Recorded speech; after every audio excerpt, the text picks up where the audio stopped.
All right, welcome guys to another edition of House of Strikes. My name is Mutant XP, alongside Frankie 3S and Nika KO, and we were supposed to have Gavin with us, but he disconnected from the Skype call and messed up my entire show. So while I go ahead and fix these windows, I'll let Nika and Frankie introduce themselves. Well, I guess everybody knows this already, but um, da, da, da, da. Okay. Well, anyways, we'll run down the topics for today. First topic we have is our favorite co-op cup matches. Obviously, we're gonna go through you know, some of the stuff that happened and basically our personal favorites. Then next up, we're gonna talk about some of the Fight Club 6 matches that are coming up on February 20th. We'll run down the fight card as well, so be sure to look out for that. Then we'll end up taking a break, and then we'll move on to an interview with Carson and Gavin, since they were the representatives, the foreign representatives at Co-op Cup that we can get a hold of for today. So they're gonna be Gaijin. So they'll be telling us stories about that, and yeah, then we'll move on to, unfortunately, Smash beating Third Strike in the TFC polls, but Yeah, no one saw that coming. yeah. Well, but Third Strike put up a good fight, I guess. But anyway, so after that, we're gonna take a break, and then we'll move on to TFC drama, and we'll end the show with that. So, yeah, I mean, we'll just wait till this guy finishes everything. So, hope you guys enjoy the show for today. So thanks for that. Thanks for that audiobook rundown, Lloyd, for the visually impaired who are watching House of Strikes right now. Do you want to say anything, Frankie, before we begin? Nah. Frankie's a little bit under the weather, so if he's not his jovial self, please excuse him. Yeah. I'm still gonna talk shit. But... Okay, that's good. As long as the germs don't prevent your ability to talk smack. That's no, not at good. all. Yeah. North Carolina makes it easy. Oh no. So, we're gonna, as Lloyd had said, we're going to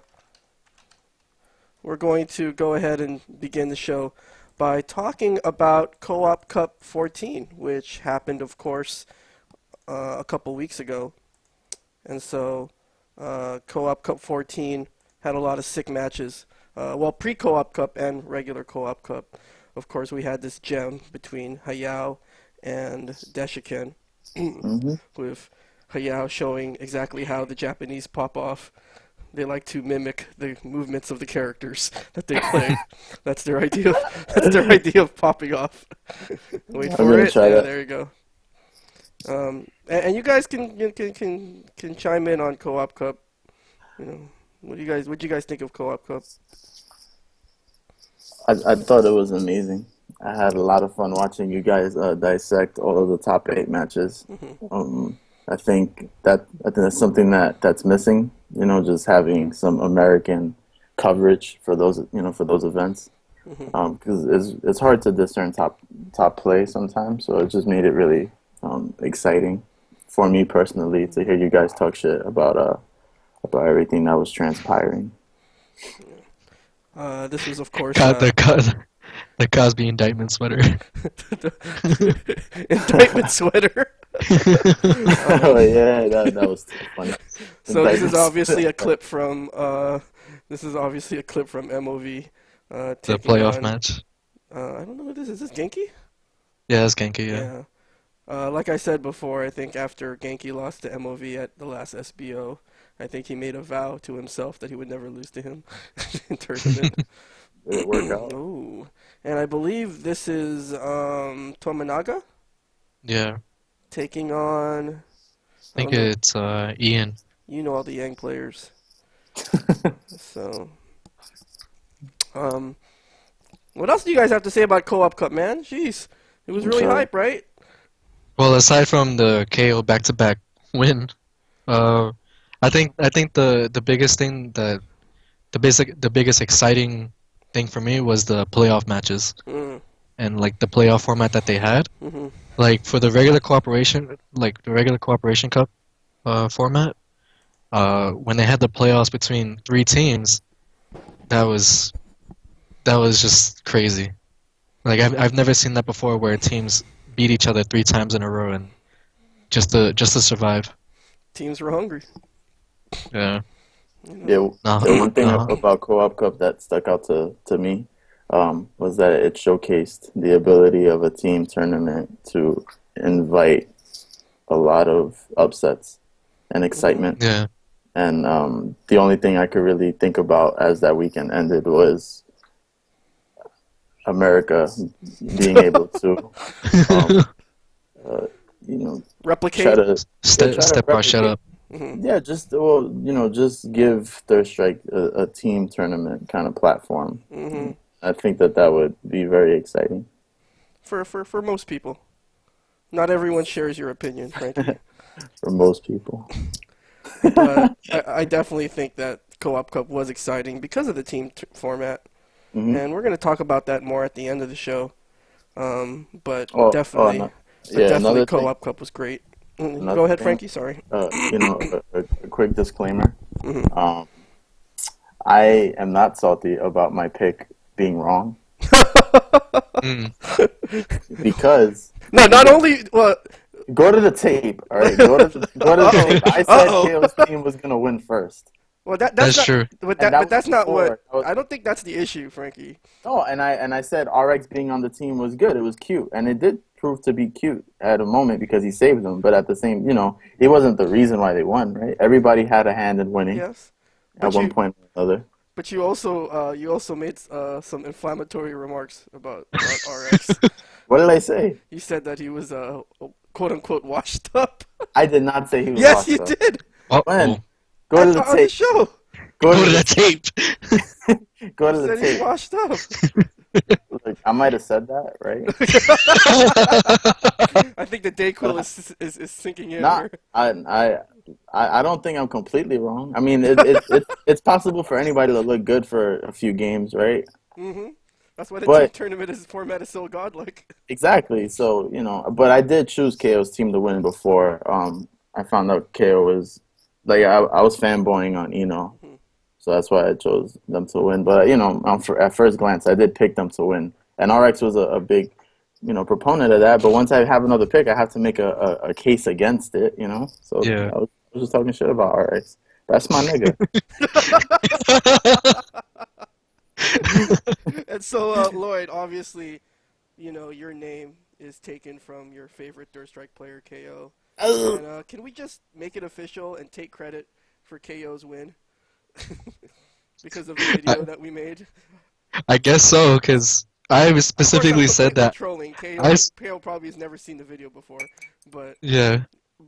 KO had gone, had gone on this huge drought. But for him to end the drought, not only end the drought, but to end the drought with an OCV. I mean, what were your thoughts when you saw that, Lloyd? I mean, At aside first, I from was at first in the first match, I was like a little scared because when he played against when he played against K Chun Li, like hmm you look at it and it's like okay, like he's playing like fucking Ahmed right now, like hmm he's like going balls deep right now. hmm That's So K though, man. yeah, so I was like fuck, like if this goes down right now, like it's gonna be bad. hmm But then once I saw him get into that groove, hmm I was like okay, there's nobody that's gonna stop him because I knew that Tokuda wasn't gonna stop him. I know that Aiku he wasn't gonna stop him. Yuki was like the closest. Obviously he actually was the closest, but Haitani he wasn't gonna be a problem either because he's just too crazy to deal with that type of momentum. hmm But yeah, I mean I was hyped up. Not as hyped as I would want to be because I was in your house, but it's whatever. All right. So that brings us to our first topic, which obviously is the cue to turn on that meaningless clock that we always have on the upper Yeah, I right-hand know, right? side. But in any event, so that brings us to our first question, guys. So what was your favorite co-op cup match? And we'll start with you, Lloyd. Well, in order to get more exposure to the other tournament, I went to a pre-co-op cup match, uh, with RX versus MOV because they did play in both, 3 times. They played 3 times. One was in the pre-co-op cup, Hmm. and the other was in the 2 other times was in the regular co-op cup. But the first time they played, this was a playoff round, and I was really excited because I'd never seen these two play before, and to see how close RX got to beating him in the first round, Hmm. I was like, okay, he can come back with this and get a couple agencies and start putting pressure. Hmm. And then after a while, he started doing that, but MOV is just fucking MOV. I mean, he's too much of a robot to Get even get rattled. pressured. Yeah, to get pressured like that. I mean, So we're watching the match obviously right now, and so what were your thoughts on this first round, Lloyd? well, I mean, there were a couple of chances that he had, but you know, right here he's just trying to build meter to get the final kill. But Hmm. there's certain moments where right there, once he got knocked down.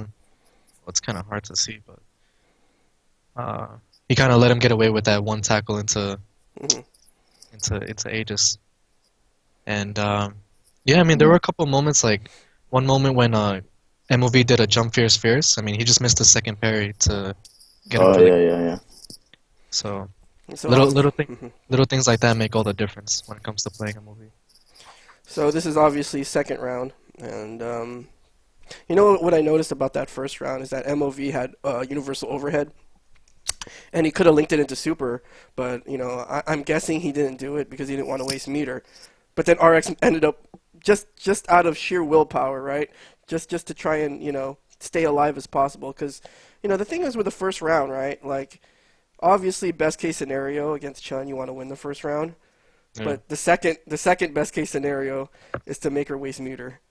And I think RX. Oh my God, this was sick though. yeah. That was filthy. He got really lucky right here. Yeah.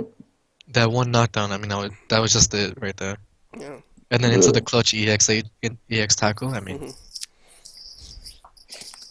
think that old ass combo though. Yeah. yeah. That was an old combo. Washed up Well, ass nigga. Well, I don't know what other combo he could have done there, Lloyd.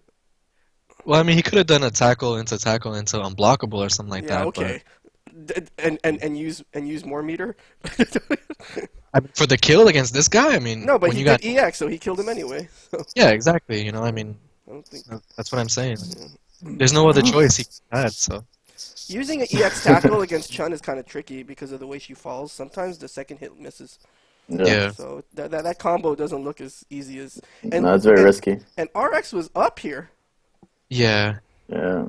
There were certain moments he missed too. I think there was one moment when he had a good knockdown, but then he missed the Oh EX. yeah, see that Not a fierce big there? Oh EX. my God. And so Yeah, that was another one where he missed the jump fierce fierce. mhm. And so obviously MOV clutched that out.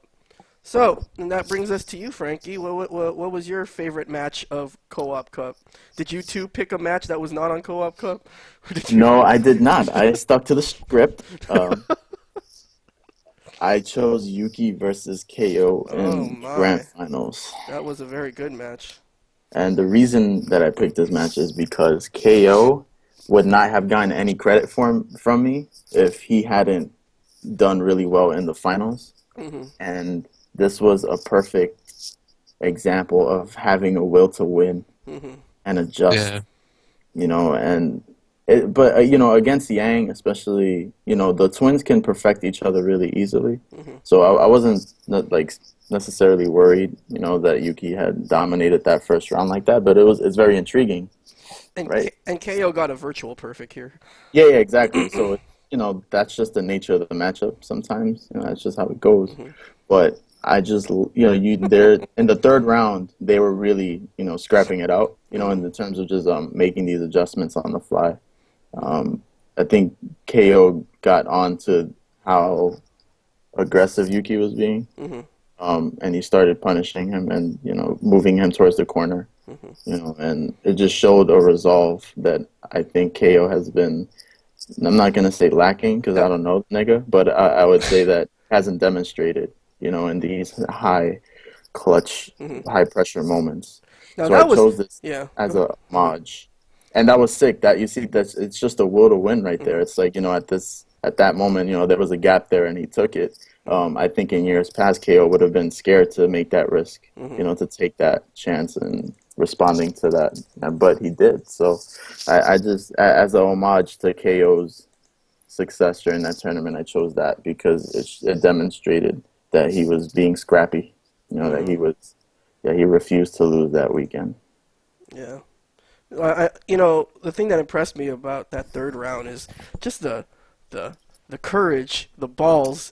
Yeah, man. When Yuki activated Ganesian, Yep. and what did KO do? Low jab Oh, Chap. EX. Oh my Yes. What a God. guy. Yeah, we were saying he was saving that shit. Yeah, he was saving that. Because when someone activates, and here's something that like a lot of new players probably don't get. Like when Yun activates Ganesian, it's not Jesus's blood that's that he covered himself with, right? I mean he's not invulnerable. Okay, he can still get hurt. Yeah. I mean obviously his priorities go up a lot, but that doesn't mean that it's not like the It's- Mario star. Okay. yeah. No, Yeah. KO showed great awareness because he realized that Yuki activated pretty far away. Mhm. So in order to close that gap, from the the stand strong to low short cancel, he had to walk up just a little bit, Mhm. a little bit longer than typically you would need to Mhm. because there was a bit of distance there, and KO just he sniffed it out. He was like, Yeah. there's this distance here. Just having that awareness, Mhm. and the 'Cause if unmitigated you call to go for it. Beautiful. Mhm. if you look at the match closely too, you can see that Yuki did go for that standing strong, standing short, like the Yakun walk basically. Mhm. Yeah. And you can see that the standing strong whiffed and KO went under it with low forward. And that was the first time.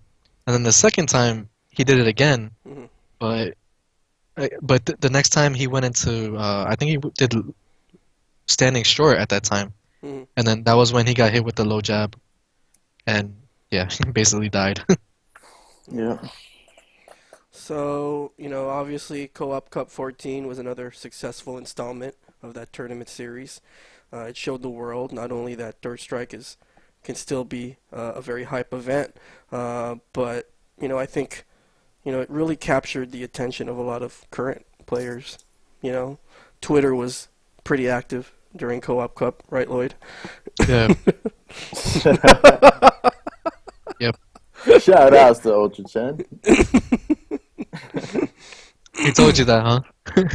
Oh, I read all that. Oh, you Oh read yeah, all you that? probably read all of it, yeah. Yeah, I read all that. I was creeping. I mean, that's just the one big thing that happens every year at Copa Cup anyways. I mean, once everybody sees it, everybody's like, "Oh, that's not right. Oh, that's not true. Like, oh, that doesn't work." And it's like, really? I mean, just watch. Just watch it. You know? But that's the funny part. Like, their shit is still pretty mystifying, in America Mhm. because there's so much misinformation. Mhm. Yeah. Um, because we didn't have, I guess, a developers backing and giving in terms of giving us information. It wasn't that time, Mhm. for that. So it's just a bunch of hearsay for the most part, Mhm. except for Yeah. like the really top players who just understand the game. So I love hearing those conversations like Yeah. materialize. So, Especially when you find out shit like you can't hit confirm low forward super with Ken. Facts. You just Right. can't do it. well, what do you think, Frankie? I'm You're the Ken player. I think Is it's that 100% confirmable? on cab, yeah. Okay. On a cab, I think so. Hmm. I mean, 100%. I mean, it's hard to do Chun Li's low forward 100%, but like it's definitely doable. But James On Chen cab. never seen it before. How are you gonna convince him? I He needs Summer Jam was the tournament where I was just confirming that shit on everybody. Like, I don't think I block confirmed that once that whole tournament. Mhm. Um, Sure. that was a tournament where I was just hit confirming that for sure. Mhm. So I don't know. I think that's probably a I guess a good sample size. But on PS2, or PSN is very difficult. Console. I would never go for it there. Yeah. Well, the next time you and James Chen meet at a major, Lloyd, you're gonna take him up on his offer, and are you gonna demonstrate Well, to him?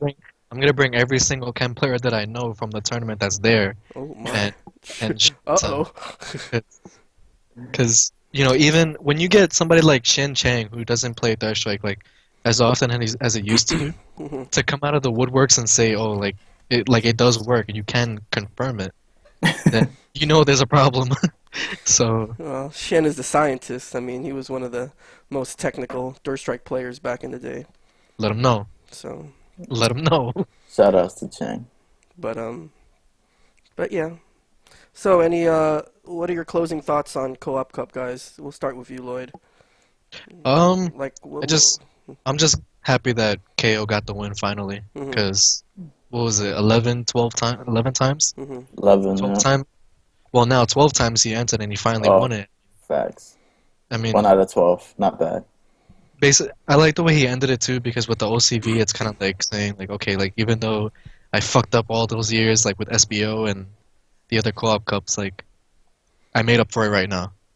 Because he also did make up with it with a back-to-back win. Like, he didn't just win the regular, he won both. Mhm. So that's a big statement. So Yeah. And how about you? Oh yeah, that's right. KO won both pre-co-op and regular co-op cup. exactly. Yeah. Wow, I That mean guy, that's I can't think of any greater statement than that. he was draking that weekend. He was traded that week.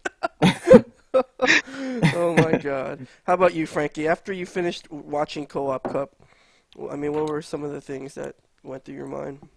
Well, the only thing that went through my mind is like what a perfect way to start the year off, Mhm. Yeah, potentially, exactly.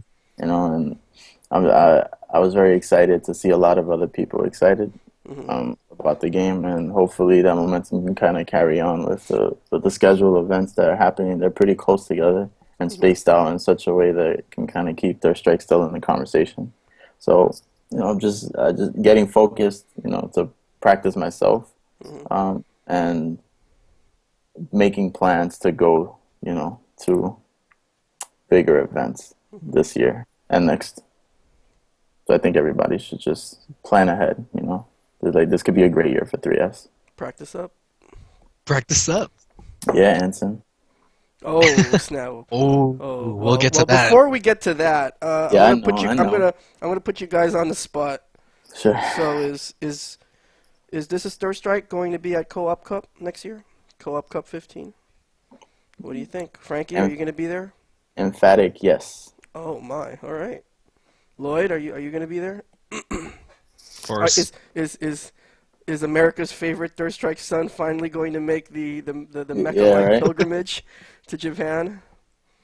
Right. Of course I will. Yeah. I ain't gonna fuck around this year. You know, it'd be so hilarious if, like, when we go there and then Lloyd finally meets KO, and then he's like, "Hey, how you doing?" And then KO's like, "Who are you?" He Does probably KO is, even because does KO not a even lot of know you? I people don't know even. about us. Yeah. Yeah, I was actually talking to Ryan about this. Ryan, aka Let Blood Run, and Ryan. One of the reasons why I love Ryan so much is because he's so blunt.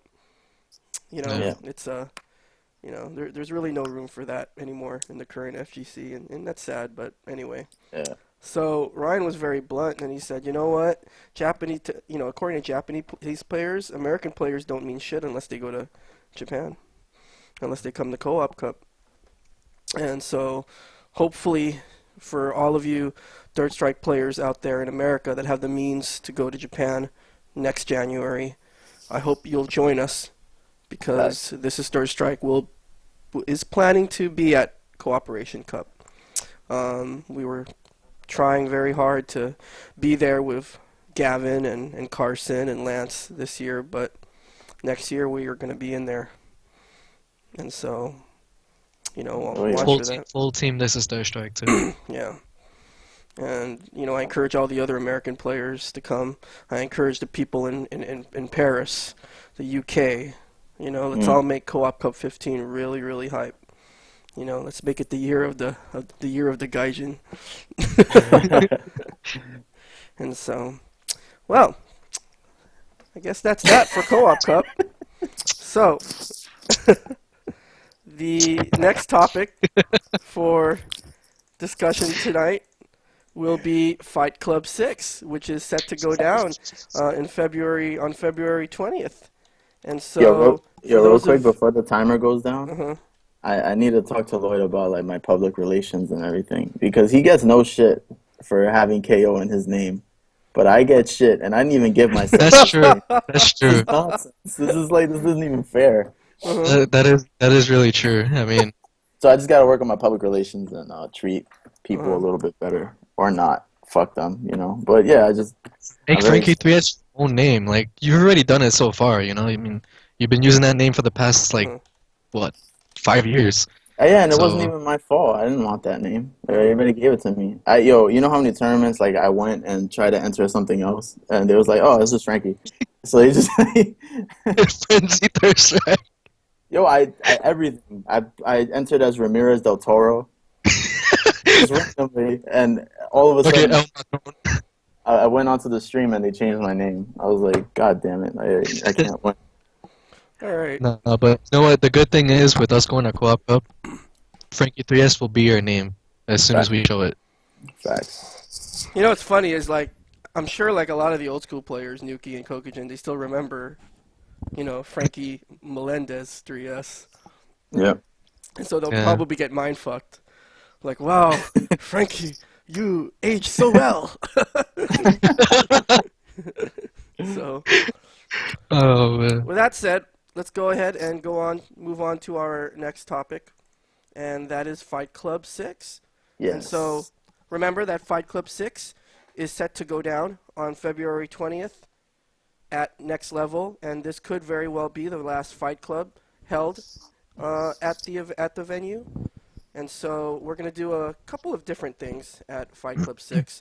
But the thing the most glaring change will be that there's not going to be a singles tournament, and there's going to be a team tournament. But the team tournament is going to be a same character tournament, 3v3. And so all the teams have to be comprised of the same character, very similar to pre-Co-op Cup. And also we're going to have Fight Club matches as well. And so this is obviously going to be a bittersweet event for us. The New York FGC has experienced so much flux in the last few years with CF closing, and now the future of Next Level is in doubt. And so we encourage everyone in the New York tri-state area. We encourage people from out of town, anyone who's never been to Next Level, and anyone who's always wanted to attend a Third Strike event at Next Level, to please make every effort to come out. We're going to try to make this one really, really special. Go ahead, Lloyd. There are hotels by the venue, so if you guys are worried about a place to stay, there's a hotel that's literally down the block from the venue, so you can check that out. I think it's called King's Hotel, right? Yeah. Yep. And there are a couple of other hotels around the area as well, so there's a lot of places that you can check out to actually find a place to stay. So, yeah, I mean, also I think we decided that on Friday we're gonna have a pre-Fight Club session or something. Yeah, we're going to have a very set up. special Friday edition of the Shelter where everyone can practice up and challenge each other to unofficial matches. And so, and also earlier this week, for those of you who didn't catch it, on our Facebook page, we announced the official lineup for Fight Club 6, the fight card. And so, first up, we have The Rage taking on Jerry Rice. Jerry In a Rice. Ken versus Ken mirror match. Frankie, any thoughts on this match? I think the Rage is gonna take it. Oh, hell emphatically. no. Hell I think no. I think he's Hell gonna take no. it. Yes. No gonna way. be- Yes. No way. I concur. No way. I think it's gonna be like fucking free. Actually, I really don't think so. You guys are bugging. nah, man. I think the Rage has this. And so another match that we have lined up will be Anti-Shoto versus D-Tech. And there's a little history because Anti-Shoto actually eliminated D-Tech at Defend the North. You know that tournament that this player won? God, what's his name again? I I don't know. What's his name? Shinku? What? forgot. Ryu Shinku's? 24? Yeah. Well, Shin anyway, Shoryu. Anti-Shadow did beat D-Tech, and so D-Tech's going to be looking for some revenge. This is a match that, me and Lloyd were very excited to make. And this is Little Kevin, the second best Necro in New York, after, of course, Anti-Shadow, taking on Blood Cell. The new boy wonder right now. We always, in any type of combat sport, I can't believe I called Third Strike a combat sport. In any type of combat sport, styles make matches. And I think each player's styles are going to clash, and it's going to make for a pretty entertaining train wreck. Another match will be Hispanic Jap making his Fight Club return, taking on Hellgen. So, Hellgen, obviously, for those of you who watched the trailer, was the one who narrated those amazing words at the beginning of the trailer. And he's going to look to make New York proud by taking out Hispanic Jap. And also Hispanic Jab will be using Urian too. Yes, I thought he was going to use Dudley, but he's going to be using Yuri in this match. Oh my god. Oh my god. We got a real match. I don't even... You guys can Now, take it. obviously, it is a Chun mirror, but this is one of the most exciting Chun mirrors that you guys will probably see this year, simply because they don't play the turtle type of like Chun mirror that you see all the time. They're gonna go in at each other. So Adam making his return to Fight Club with a fight card match is gonna be pretty exciting. And of course we got Mutant XP versus Lava Heart, aka number one Goki on Fight I have nothing but respect for Darren and his Kuma. Darren Lava Heart making the return to Fight Club as well, so it's gonna be pretty interesting to see that. Obviously these two had a little bit of history. At the last tournament that they encountered. This match is going to be hard, okay? I mean, this match is not easy for Necro. Shut up. Okay, whatever. Anyways. Oh, that's his name! Denges! That guy. Yeah, okay. Guy. Damn, Frank, you don't even know your own opponent. Shit. Yeah, and so in the main event of the last Fight Club to be ever held at Next Level, we will have the two kings of New York, Frankie 3S, taking on Denges for Bronx supremacy. Who's the master of the Bronx? Who's the master of Bronx Third Strike? We're about to find out. We're about to find out. This may have to be a 1 to 10 match. First of all, it's X-rated. So oh snap! Okay.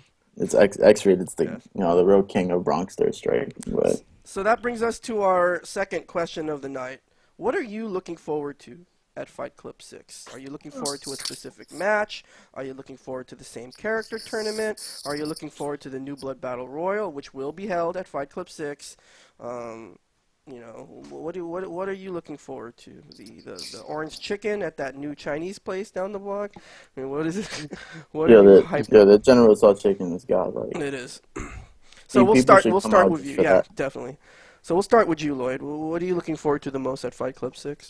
Oh, I'm looking forward to that Rage versus Jerry Ados match. Oh yes. I mean, you cannot get a more heated match than that one. Cause, oh my God, Jerry getting fucking salty at the last shelter. Oh my God. We accept all type of salt at the shelter, but with Rage making his comeback on the fight card too. Undefeated. He played undefeated. Yeah, he played against Who's undefeated? Rage. He ain't undefeated. Yeah. By 5-0. Yeah, he is. No. That shit wasn't official. Oh, Shut so up. that's not official fight then. card. Nah, that shit didn't count. Oh, I mean, okay. No, you So hoodwinked him. if Rage had months to prepare, which actually he did, he had more than. Yeah, but he thought he was playing this guy.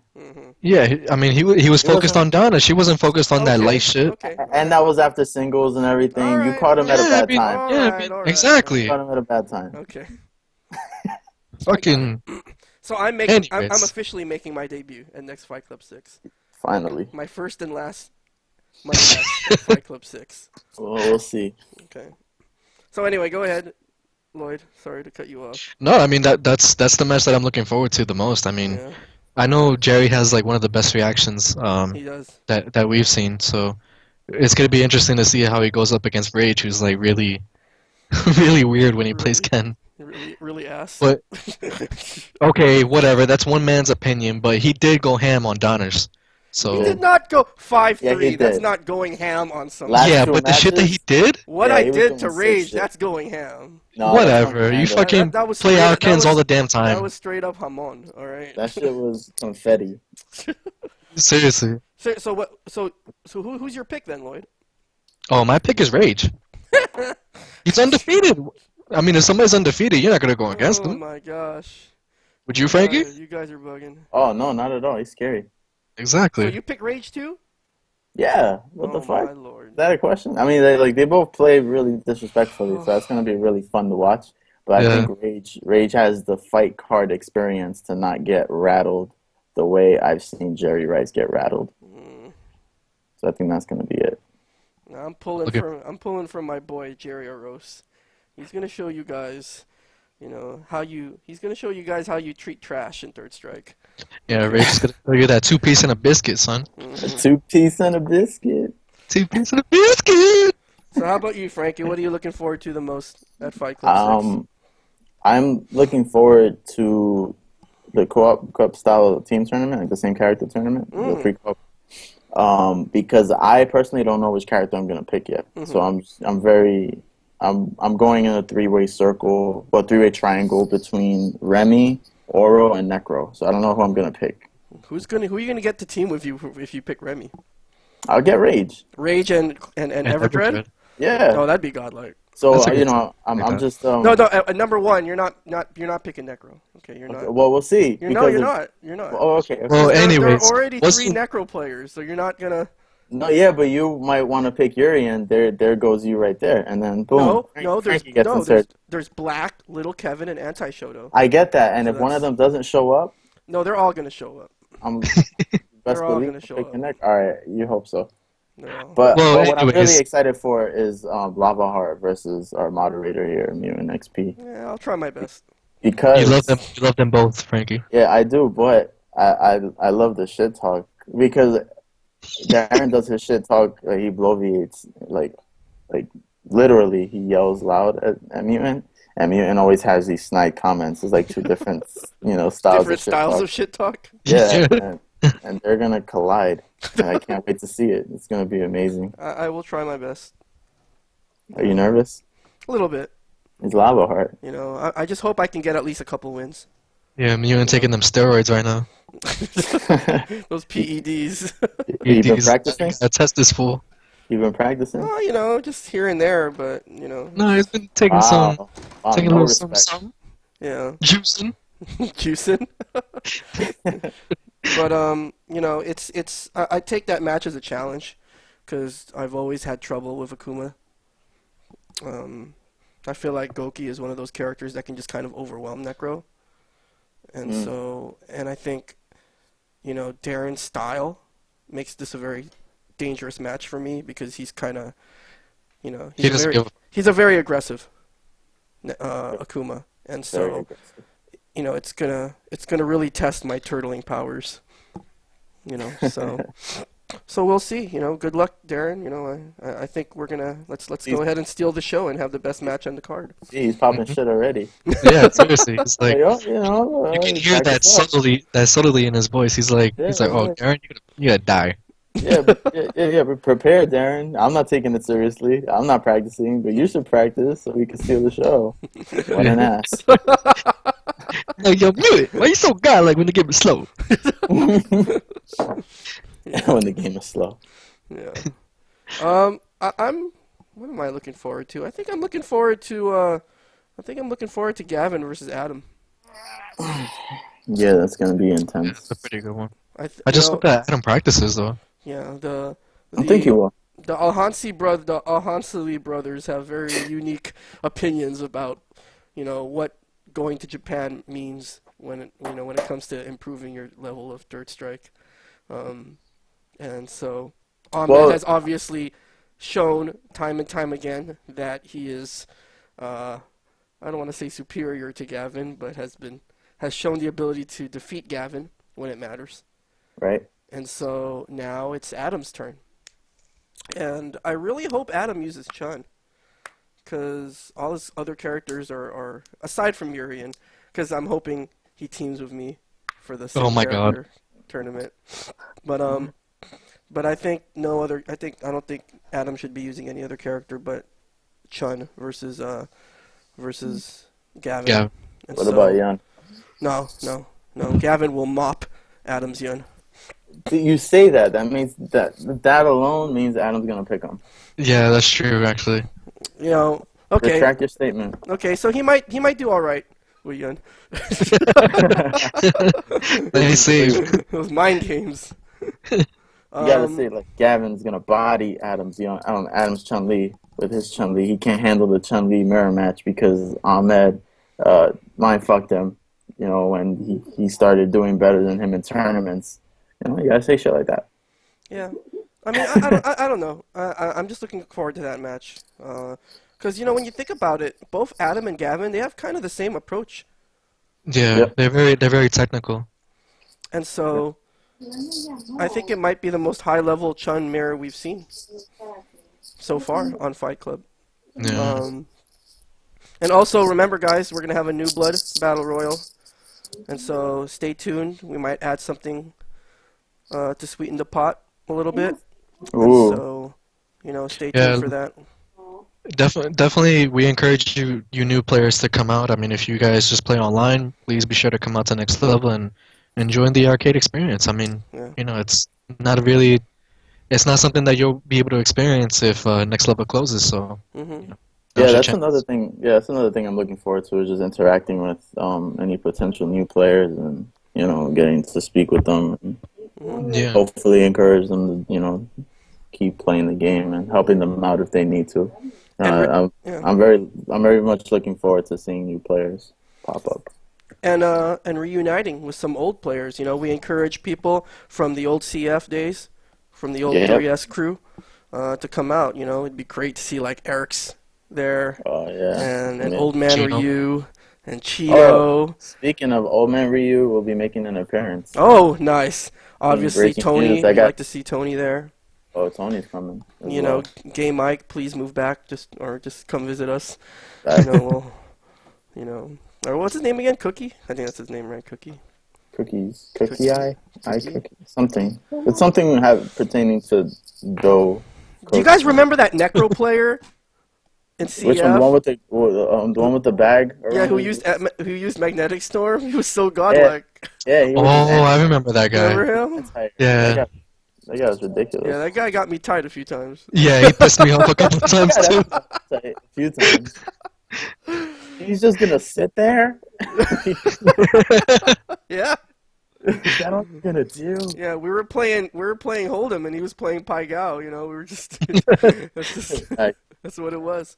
All right, guys. So after a quick break, we're gonna come back, and as a special guest, we're going to have Carson, a player from Canada who attended Co-op Cup 14 with us on the show. So please stick around, and we'll be back in a couple minutes. Thanks, guys. stay tuned.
All right, everyone. Welcome back to House of Strikes.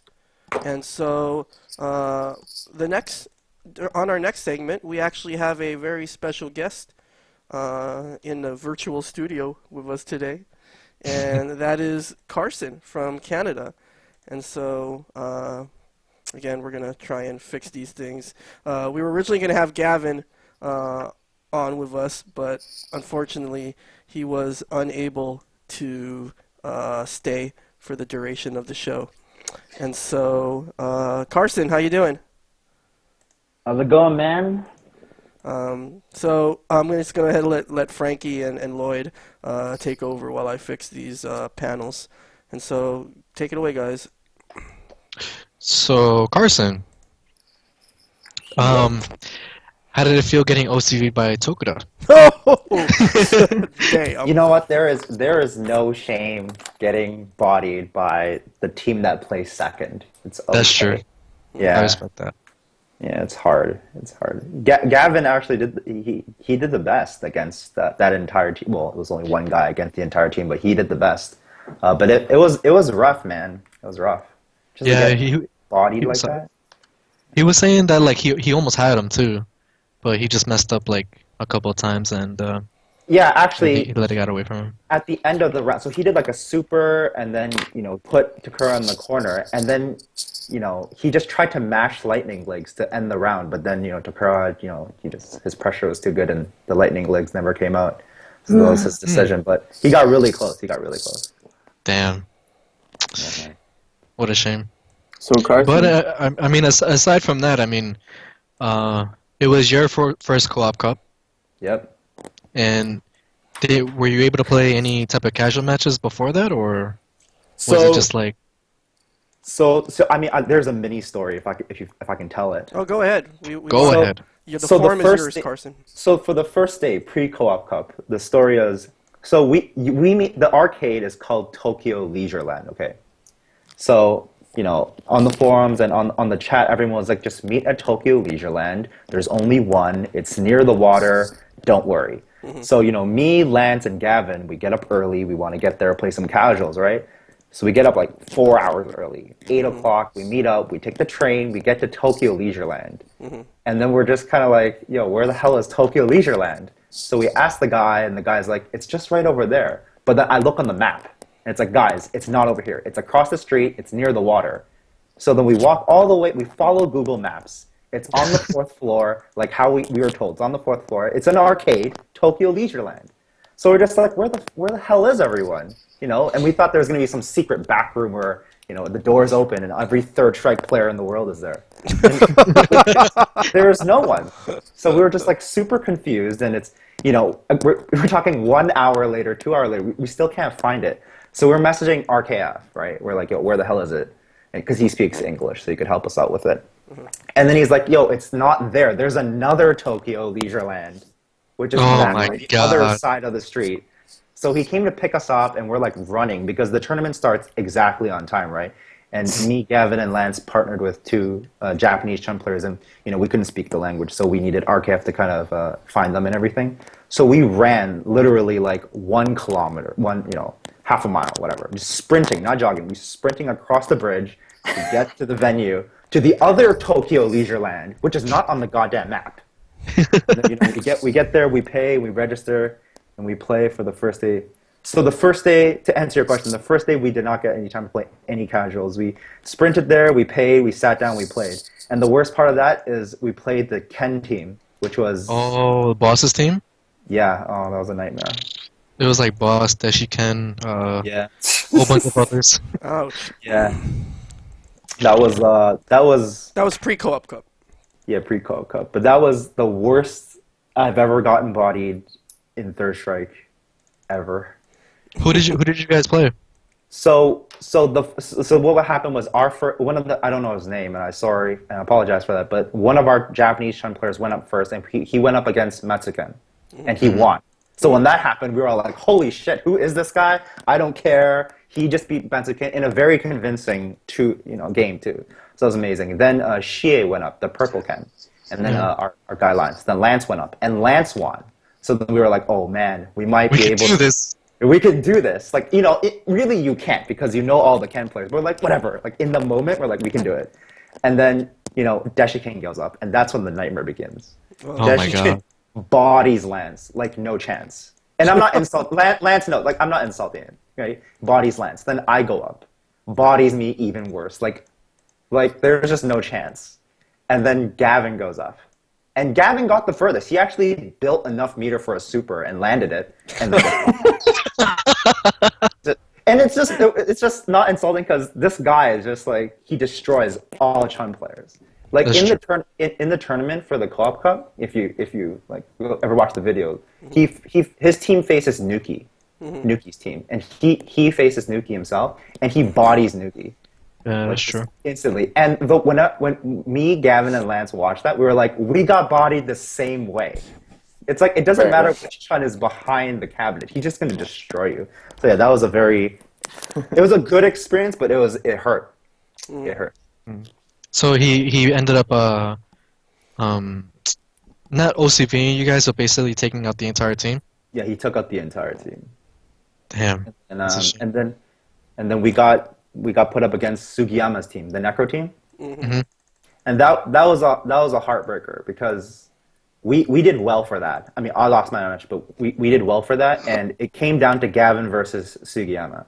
Oh yeah, he said that. So then, like, I forgot who won first, but like we got one round, then they got one round. It was 1-1, and then it was down to each person the last 10% of the health, and then Sugiyama did that, you know, the Necro arm move where he grabs you and throws you. Oh, Snake Fang. Yeah, Gavin blocked it, and then we watched him super. He did it. As it just didn't come out, and we were like, "Oh shit!" And then, you know, Sugiyama like, didn't move. He did that with Gavin.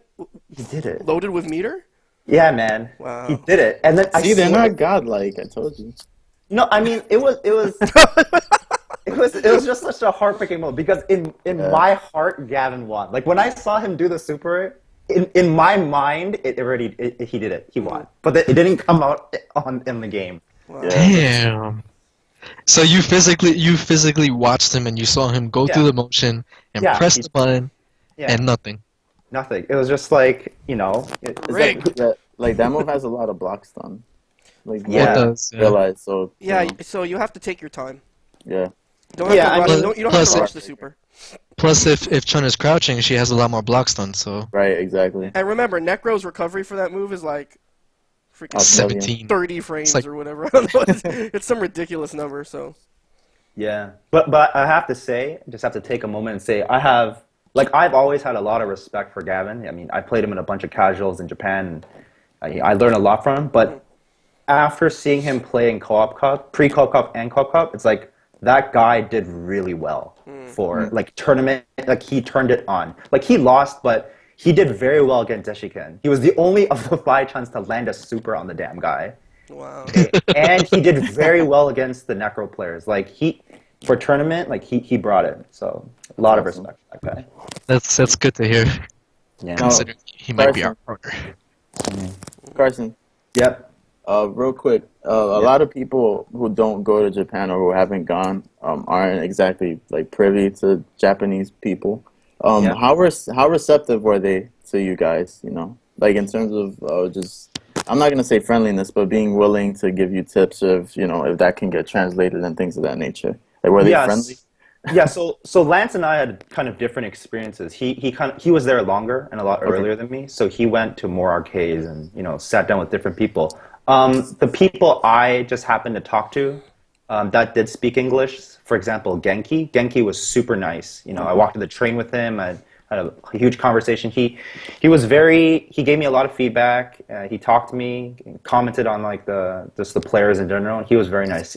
I played a set with Tominaga. His English isn't very good, but he still, like, you know, whatever English words he could use, he did. He was like, oh, more back fear, so, you know, stuff like that. But yeah, some top players, I think, just don't. I don't know if they're ignoring you or they just don't talk to you because their English isn't good, so they don't bother. Right. But of the people I met, I was very fortunate. Even some random Ken players, they would come up, they would talk to me and use whatever English they could, and they were very nice. That's awesome. I didn't have any negative experiences there. That's great to hear. Yeah. Anyone else? So, Carson, Yep. this was your first time competing Yep. in Japan in Third Strike, Yeah, man. and so inevitably we're going to ask you the question. You've played some of the top players in Canada. You've Yep. played some of the top players in America, and now Yep. you've played some of the top players in Japan. How would you compare the level of play, when it comes to skill level and just the ability to adapt and the ability to handle the big moment? So, so I'll answer the question two ways. I think for someone of my skill level, and for those people who are watching who don't know me, I suck. I'm just a No, you don't suck. Don't fucking You lie. suck, Mark. You're a fucking liar. But Yeah. Okay. you've led tournaments. Okay. So when I sit down at the arcade and I play against like just an average Japanese player, and just someone on the cab sits down, not a big name or anything like that, I do okay. Like the first couple of games I play, I'll lose just because their style's very different. It's very How so? Slow? It's slower, but I compare it to actually Frankie Shun. I played Frankie Shun a couple of times. I don't know if you remember, but I do. it's different, and I like that pace for me. It's not like here, who can I compare it to? It's not like Lance's Chun, where it's just kind of like just go go go go go. It's much more. The pace is very different. Patient? It's slower, patient. Yeah, very patient play. But I adapt. I did pretty well against that. So for the average Japanese arcade player that you kind of don't know and just walk in, I did okay. So as for Well, what is on a scale of like a first to 5? What would be okay for you? I think I would win like 5-4, 5-3. Oh, okay. So kind of like even then. Yeah. But the point is like just the average guys I can do okay against. Now I played some of the big names. And I myself got bodied. Now I only got to play like MOV and Kokugen like 2 games, but bodied. But so of the other players, for example, like Genki or Tominaga and stuff like that, and I'm comparing it to you guys. I personally think in just let's not count the tournaments right now, but just like if you guys were to play them in a first to 10, I honestly think you guys would do very well. Like, I don't think there's, other than maybe like, just maybe the top 3 or 4 dogs, like in general, I think you guys would do very, very well. Like MOV would probably still be a very big challenge. Oh, he's hard to beat. I don't think anyone's insulted by that comment, but I think you guys would do very well in like first to 10s, first to 5s. So that there would be no like shame, no disrespect. You guys would do very well. That's what I think. Are you basing that off the way Gavin performed, too? It's not just that. I mean, yes, but it's not just that. Just like okay, I played Mutant. I played your Necro like a couple games, 4 or 5 games, just in casuals, and you rocked me pretty hard. And just like I played these other Japanese Necro players later on, and like I did better against them than I did against you, right? And so it's just like it's not. You guys are good. Would you attribute it to like difference in styles then? Because like you said, like the Japanese players are different styles. Part of that is the style. I happen to do better against the patient style, but I just like I would love to see you guys go over and just really go against the tournament. But you guys are again in my books very high view. The tournament, however, the Co-op Cup, it's gonna be a little tough. It's going to be tough if people don't understand like the tournament scene, right? Like the setting. Because let's just say for example, let's just say you guys go there and get bodied in Co-op Cup, right? It's going to be sad if people use that as like, oh, New York's best went and got bodied. But that doesn't really mean anything, right? Because it's just number 1, what team did you get pegged against? Number 2, like just the tournament factors, like were you feeling it? Were you good with the stick? Just things like that. How were you able to bring your A game, right? Of course, that that does come from the player, but if you just so happen to do more poorly than usual or screw up basic things, and it gets on stream, that's how other people are going to think. Right. Yeah. And so, talk to us more about the actual Co-op Cup experience, Carson. Like, we saw you on stream, and it looked pretty Did hectic. this. Yeah, right. We saw the scarf. And it looked and it looked pretty hectic. Like it looked Oh, dude. it looked chaotic, and I mean, did that affect you in any way, or did just, you know, Yeah. Like how hard was it for you to focus on the match? and how much waiting was involved? Okay, so I'll talk about the actual co-op cup day. So first, there's a lot of fucking standing. So, but there's a bowling alley outside with food and stuff, so you can sit. But they're usually like the top players are sitting there, so you're not gonna go and like sit down with them. They're with their friends and their girlfriends. Fuck that, I would. There's a lot of standing, so you get tired as hell. And Team like, Tits was get their own table. yes, yeah. So there's the most number of cabs you've ever seen in your life, and there's like 12 just for the tournament and like another 8 just for casuals.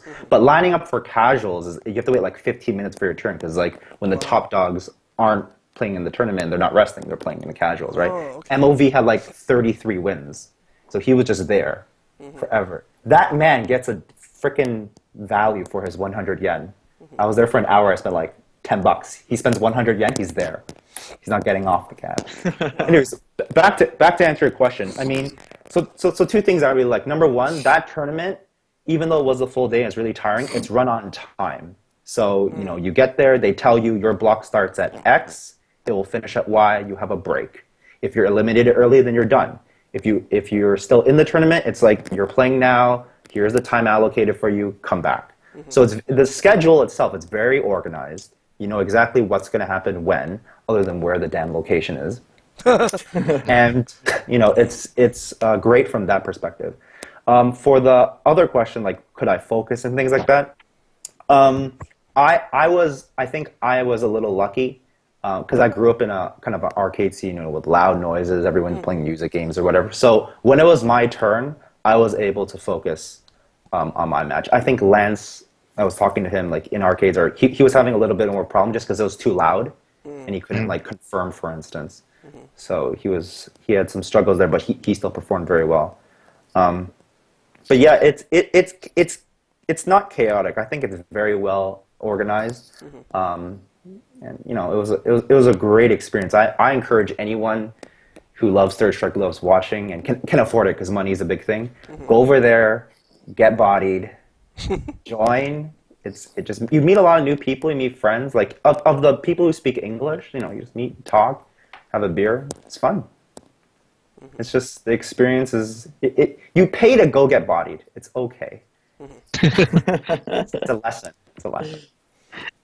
So how was like I know you talked about how the tournament was always run on time and everything. But Yeah. how about the maintenance of the machines? Everything was in tip-top condition, no issues.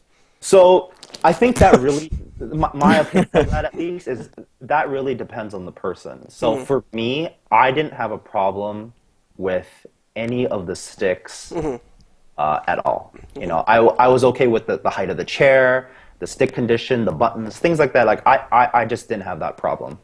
Other people, like for instance, Gavin, he pointed out that the stick wasn't as good on one of the machines, and Well, you Gavin could tell, complains about the sticks all the time. So. oh, I didn't know. Well, like, you could tell that, I mean, it's not on stream or anything, but during one of his matches, like, he would do a neutral jump and, like, light kick by accident or something like that. And you could tell that it was just because he wasn't happy with, either the sitting arrangement or the stick thing. So that's one of the huge tournament factors. I mean, if you're not okay with it, because each stick is a little different. Now, I just so happen to am okay with that.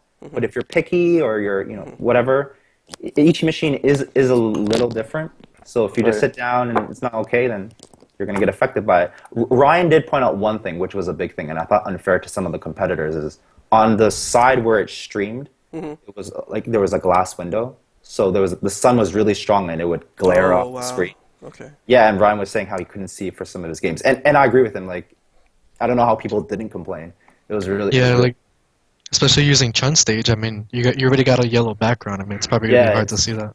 Yeah, it's really hard. And like he was like, I couldn't see my life bar, and it was really hard. So it's that kind of sucks. But you fly there, you only have one game.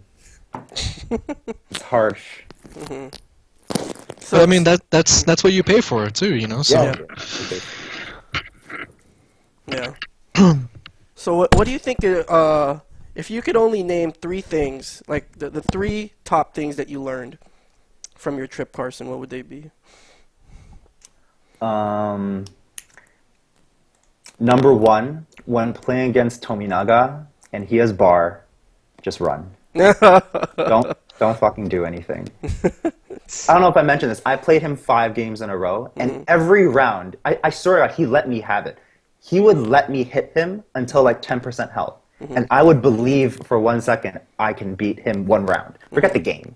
I can beat him this round. Command grab, SA2, full stun. I was like, what? Damn. And I talked about it, he was just laughing. He's like, 1 touch, no chance. I was like, One touch, no chance. and I swear to you, even though like there's no video footage of it, I was just running. Like when he had bar, I was just like, I'm not even gonna try to beat you. I'm just gonna run. And he still, I don't even know how. He just managed to command grab me. It's ridiculous. Wow. Anyways, that's lesson number 1. Lesson number 2 is I hate Yang. I'm sorry, Nika. I played freaking Tokara. Everyone's Zhang. It's like, it's so strong. God, the pressure is like, there's just, even watching like Nika, I'm sorry, even watching like KO's, the grand finals, like how he beat everyone, pretty convincing way. It was just like, man, that Yang, that pressure, the heat of the moment, it's hard to deal with. Yeah. That's a good sign. That's a good sign for our team. Sorry. And the third thing is, I mean, this is just something I'm going to say. I don't think you can learn it until you go for the experience. But don't beat yourself up, if you lose, if the first day or two. Because I mean, especially as like a foreigner here, it sucks to fly over, sit down. For me, I have to run and then sit down, and then the first person that you play is Deshikin, right? It's like, oh fuck. There's no chance. Not only there's no chance in my mind, you sit down, you just see it, you're done. So, it's mentally kind of a heartbreaker, but, don't let just the tournament be a heartbreaker. I went to a bunch of the tournaments afterwards, met a lot of great people, had a lot of fun, played a bunch of first of fives. It's fun. Just you meet people, everyone's super friendly. So don't be discouraged, even though you think you have no chance or anything like that. Just go, get bodied, have fun. And would you say that you've also increased in skill too, or is it just something that like you have to really work for? Yeah, because that's one of those misconceptions, right? Or like one of those preconceptions that you go to Japan, you come back, you always come back better. I mean, do you actually feel like you're better? Personally, I don't think I got better.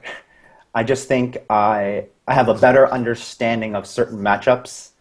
Like for Necro, for instance, because I played this Necro guy so much, I have a better understanding. And I think it just so happens to be in Japan is you sit down with a better arcade environment and a better place in a community to get feedback. Like we were in this small arcade cube where I played, Ryan, Lance, and some other guys, right?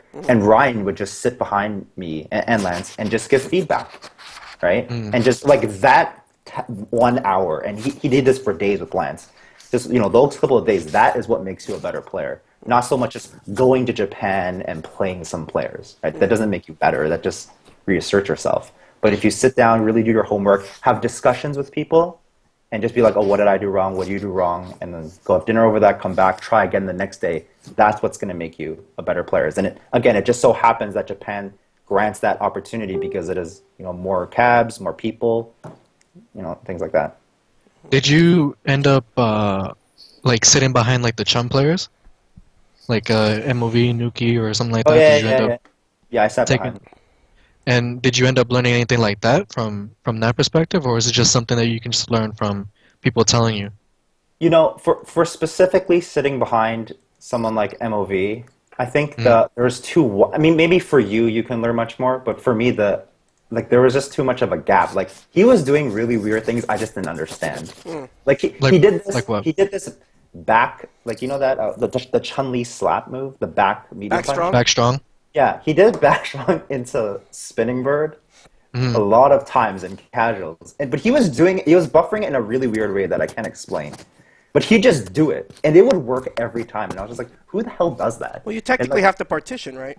Yeah, I don't really because you have understand. to stand up. Well, you have to charge for a little bit, Yeah, stand up, and then crouch, and then do it. So it's really difficult to do, especially. I mean, we actually saw him mess it up once in the in a regular tournament. Yeah, cup. yeah, he messed So, it up.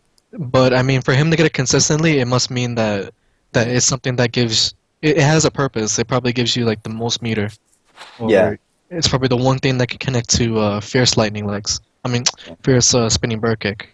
And the one thing I noticed between Nuki and MOV, Nuki much more than MOV, is when they do the lightning legs, like when they tap it to get the walking lightning legs, Like the they buffer. press the button really freaking hard.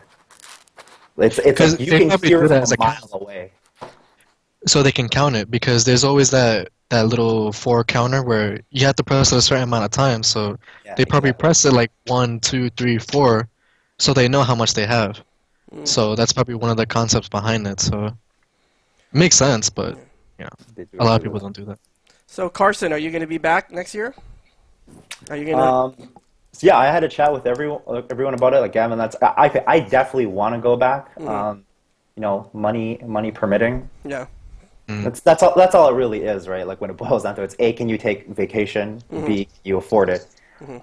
I'm gonna try to make it happen. It'll be fun. Well, how long were you there for? I was there for 10 days. I mean, that sort of a side thing, but I was also there for kind of a bachelor party. Mhm. Oh shit. Like it was like co-op cup, bachelor party. But 10 days. Mhm. Spent like I would say budget around like 3,000, 2,500 to 3,000. Okay. Mm. All right. Well, thank So you so much, for our Carson, for. Sorry to cut you off, Lloyd, but we need to take a break. But thank you so much, Carson, for joining us. We're gonna ask you to stick around. Is that cool for the rest of the Yeah, show? yeah, I'll stick around. All right. Well, thanks, Carson. Thanks for all the insight into your trip to Co-op Cup 14. If you guys have any questions that you'd like us to pass along to Carson, you can ask them on the chat. You can email it to us at houseofstrikes@gmail.com. And so we're going to take a short break, and then we're going to come back and talk about TFC. And so don't go anywhere, guys. Stay tuned. Stay tuned.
R.I.P. All right, buddy, guys. R.I.P. So, welcome to the House of Strikes. Welcome back to the House of Strikes. This was not planned. My name is Mutant XP, alongside Frankie 3S, Nika All right. KO, and our special guest for today's show, Carson.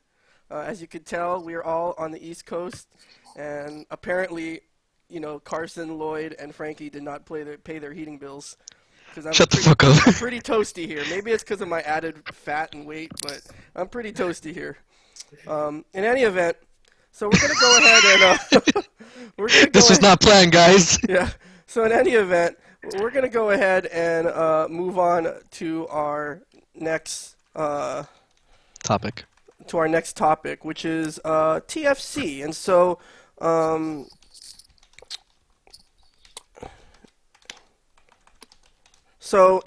sorry guys, I'm just typing some stuff.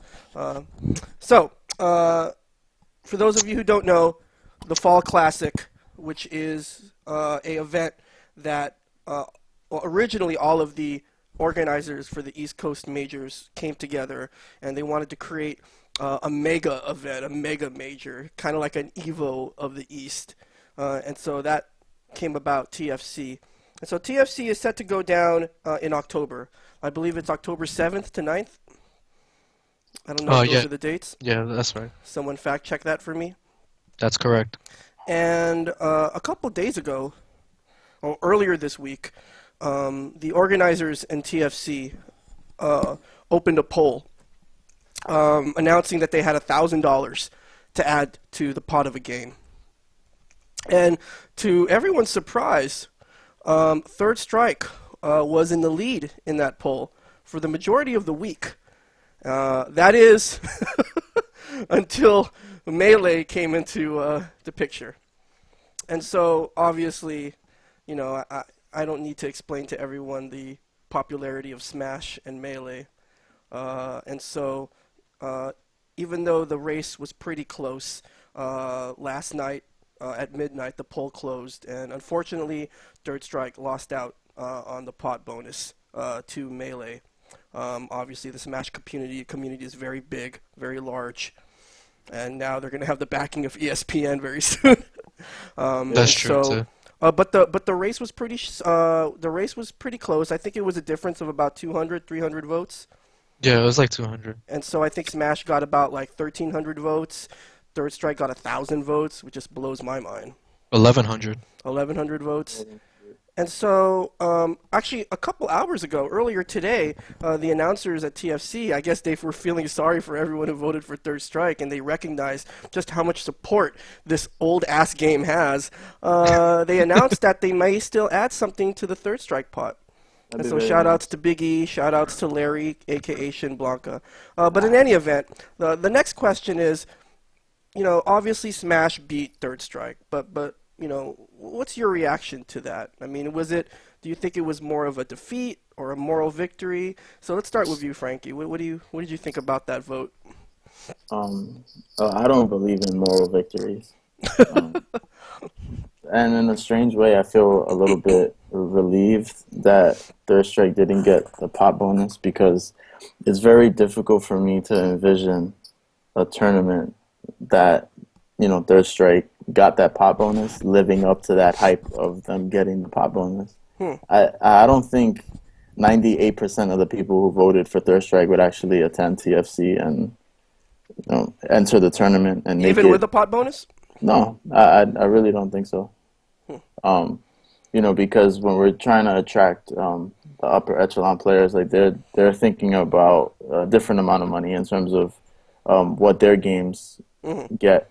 You know what I mean? So it's just a different level, and I don't think all the people would enter, because they don't think they have a chance to win as well.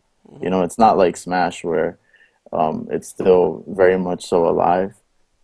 And, once that poll got posted on Reddit, it was pretty much over, for Third Strike. One could say we were in striking distance. It was posted on Reddit there. for the Smash? Damn. Yeah, I think somebody posted on Reddit, and that's when it really turned, because midnight on Thursday, we were up by like 5 to 10 votes, I think, and then it just kind of went downhill from there. So, I don't know, I just think Third Strike it's very difficult for me to envision a tournament where Third Strike actually lives up to those numbers. Um, but we'll see. Maybe something else will come of it. Particularly a traditional double elimination singles tournament, but we'll get to Yeah, that later. right, exactly. That's definitely a part of it, a part of my skepticism, because I mean it's hard for a 3S major to get 1,100 views in America, let alone votes. I was very shocked, but again, it was a crippling defeat. I mean, and Melee deserves it, because they show out to their tournaments. They actually get 1,000 when they go to Evo. You know what I mean? Like they get 1,000 entrants. So good. It was a good victory for Melee. Congratulations. No salt. Yes. So Lloyd, actually Lloyd, you come from a unique perspective here because back in the day you used to play Smash, right? Yeah. Right? That's true. See, I mean, and I have if a only you had just stuck with it, you would be so much more famous than you are now. no. I mean, honestly, because playing Smash, I mean, I remember playing at Web2 Zone. It was one of the first tournaments I ever entered when Third Strike and all those other tournaments were there, and Smash was there in the basement. And I ended up playing this kid. He was Deservedly so. no, because they needed their own specific like area to play, because there was like There's so There's many no a certain room. amount of TVs down there too. So Yeah. that shows you how big it was even back then. So I actually played this kid. He was like 12 years old at the time, and he played Captain Falcon, and he bodied me. Like I played him. I thought I was okay, like average, but he just like destroyed me. Mm. So compared to other players, like if a player like him can beat me like that, then I figured I was like, you know what, then it's okay to play the game for fun, because it's a friendly game, I guess. But when it comes to playing at the higher level, like the skill gap is like pretty similar to the way it is in Third Strike, how you know you get what you put into it. Mhm. So for us, I mean, obviously the skill gap between us and an average player, it's like really, really huge. So it's kind of the same thing with melee, but with melee, it's a lot more dexterity, Mhm. and it's a lot harder to maintain when it comes to playing at that level. So I wasn't able to keep up with it, and I like the game. Like I appreciate what it is and how tight knit the community is. So I just wish that the Third Strike community could learn something from that. So with that said, I think like with the poll, I feel like it's actually more of a victory than anything else, simply because of the support factor. I mean, everybody saw that like, okay, like Melee is like not gonna overtake Street Fighter, Mhm. but then like it eventually did. But I think just the fact that everybody took their time to like just say like, okay, you know what, like I'll support Third Strike. That's a step in the right direction for me. So you know, for even though we lost, thank you to everybody who supported Third Strike. I mean, that means a lot to me mostly. I mean, I don't know about anybody else, but so um, yeah. I mean, even though Mali beat us, we'll see if we get some consolation. You Mhm. know, so So what do you think, Carson, about that poll? Yeah, I mean, I think Frankie and Lloyd summed it up, the best. I definitely think that they deserve the win. So there's no salt there. I would be very shocked actually if Third Strike did win, just to beat the melee community there. But to Lloyd's point, just the fact that so many people took the time to go vote, to show that they cared, or whether they show up or not for the event, it's like it's definitely a step in the right direction. And we know that at least that many people took the time to do it. So it's keep it alive. It's a good I sign. Good think sign, I think guys. I think it's also the fact that how consistent Mali is. Like, cause Mali is like, it's like what Muin said. He said it one time that Mali is like the Third Strike for Smash, and it really is. And the fact that they're so tight knit like that to support each other to get like 1,000 players for one tournament at Evo. I mean, for us to compare to that and almost beat them, I mean, you can't deny that the support that we got was more than ever from Yeah, before. good So point. There's Yeah, something there. There's something there. and I think, it kind of just seeing it just kind of validated everyone's hard work, you know. yeah, Everyone who everyone who streamed Third Strike in the last couple years, everyone who's made a concerted effort to hold events and put Third Strike out there. I think they can hold their head up high, even though we lost the poll. I think the Third Strike scene today is a lot better than it was a couple years ago, and that's really all we can really ask for, right? I honestly thought we had a chance. I mean, there were a couple of maybe times. the Melee players were just, they were on vacation or something. I don't know. It's maybe they that moved damn on. Reddit. It's the damn Reddit, man. It's Reddit, man. We didn't post on Reddit. That's the problem. There was one guy who did, but he wasn't really that known. Yeah. So he posted it like literally like last night, like 22 hours ago. I just checked. So I mean, if we posted it a lot earlier, then maybe we would have gotten more votes. So Next tournament. Now you know what to do. Yeah. So, we tried our best. I even tried to get the Paris players to vote. All you guys retweeted, and so we can't say we didn't try. So even though it would have been nice to get the pot bonus, it did show Biggie and Shin Blanca a lot. And so now the key is, can the players pull through, and can we go to TFC? Because I know we're all going to TFC, and so, but will everyone else go? And so, hopefully everyone shows up.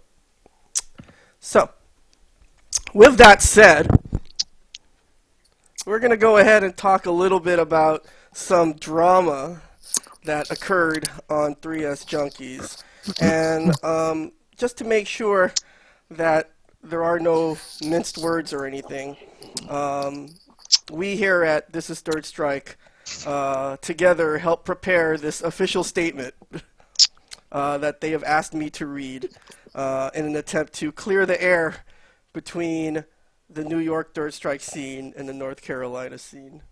And so I'm just going to go ahead and read this carefully prepared statement. So, you guys ready?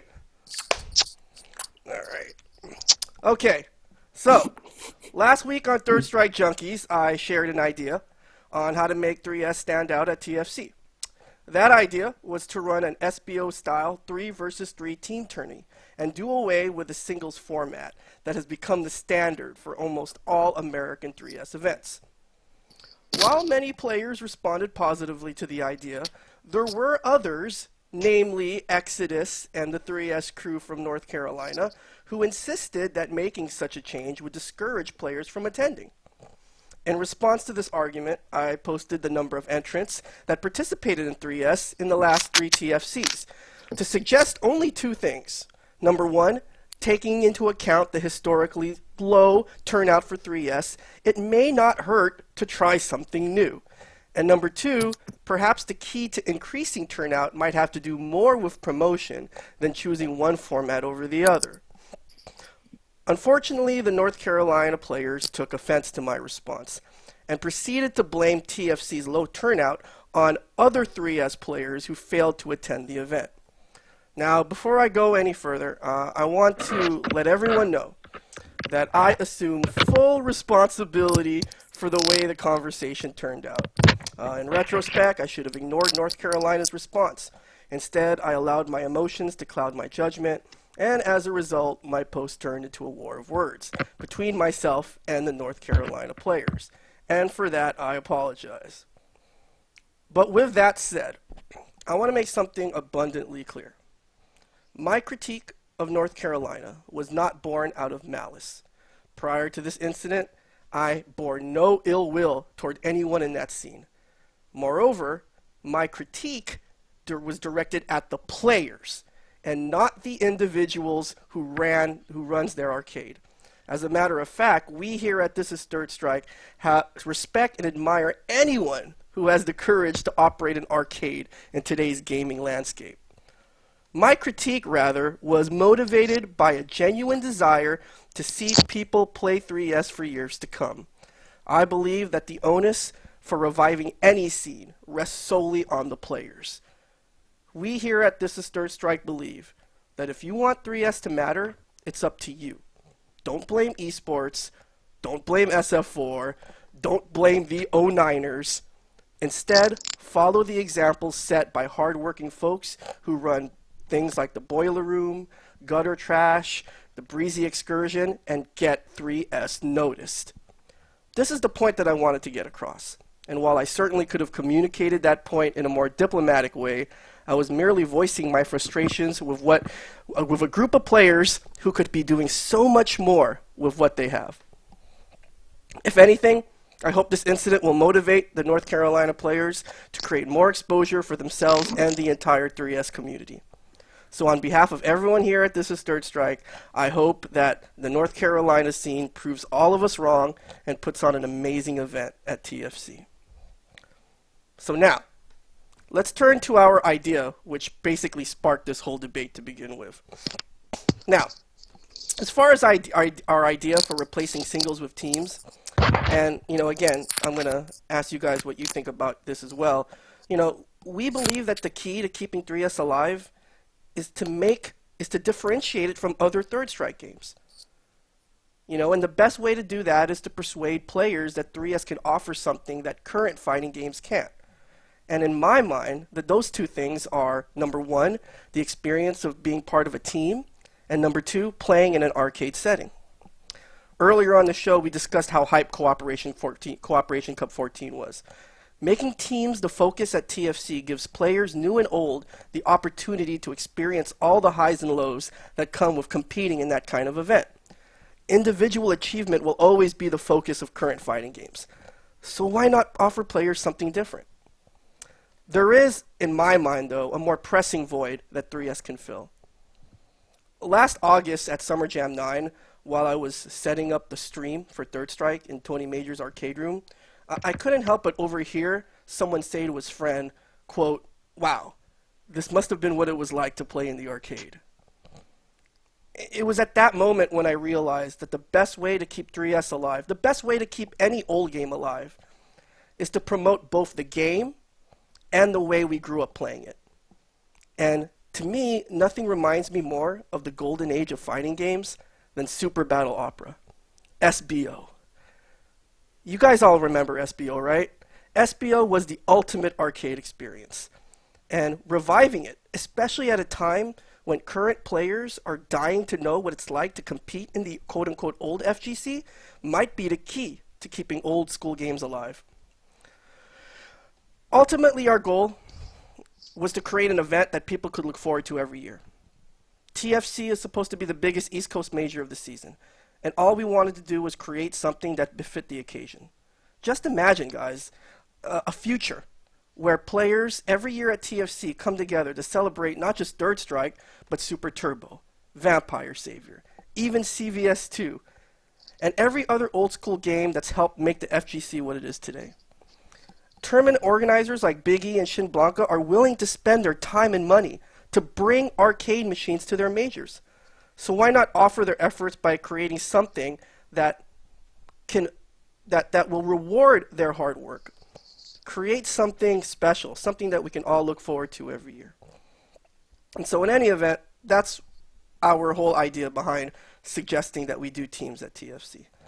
But we think that the way to keep 3S alive is to promote it as something that can give players a different experience than what they get from current games. And so do you guys have anything to add about, Third Strike and TFC and our plans, which, obviously are on hold right now? We'll start with you, Frankie. I know you have a lot to say.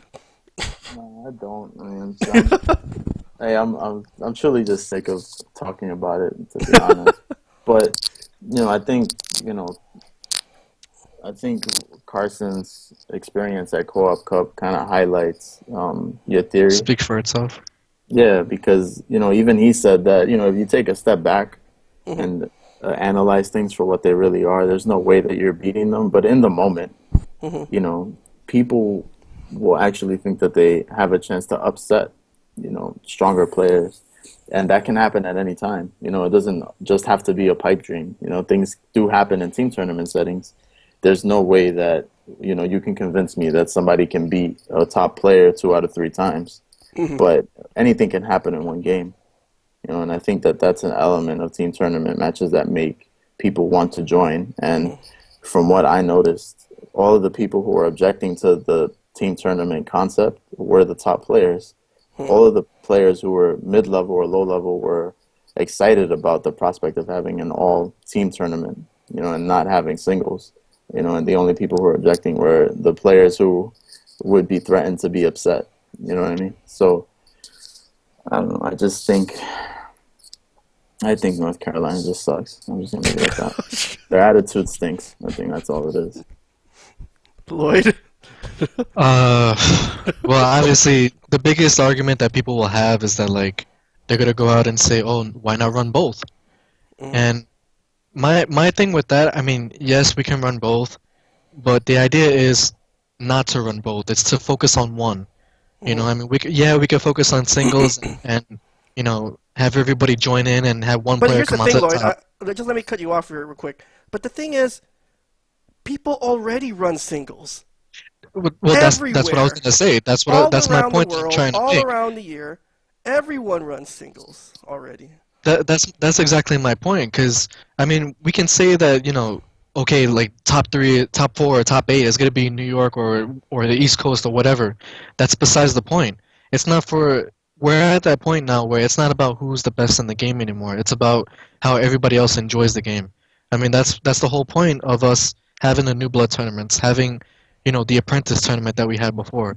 Even the apprentice tournament was a team setting, and we literally paired the new bloods with the higher level players, and literally every match went down to the top players. But it was something that balanced out everything, and it made the newer players more excited to play, rather than worrying about okay, I gotta play this player 2 out of 3. Like oh god, what am I gonna do? You know, it's not about that. You know, the idea is to focus on one type of specific format and to build upon it. And yeah, we can run both, but I mean, we have all year to run both. The idea behind doing it at TFC was that they had the resources to motivate something like an arcade only type of event like SBO or something like that, where it can be focused on teams. You know, there's so many cabinets there that players from all over the world can just come in and just say, okay, like you know, I'll play over here and wait until the tournament starts. And if it's a big team tournament, then we'll get it over like this.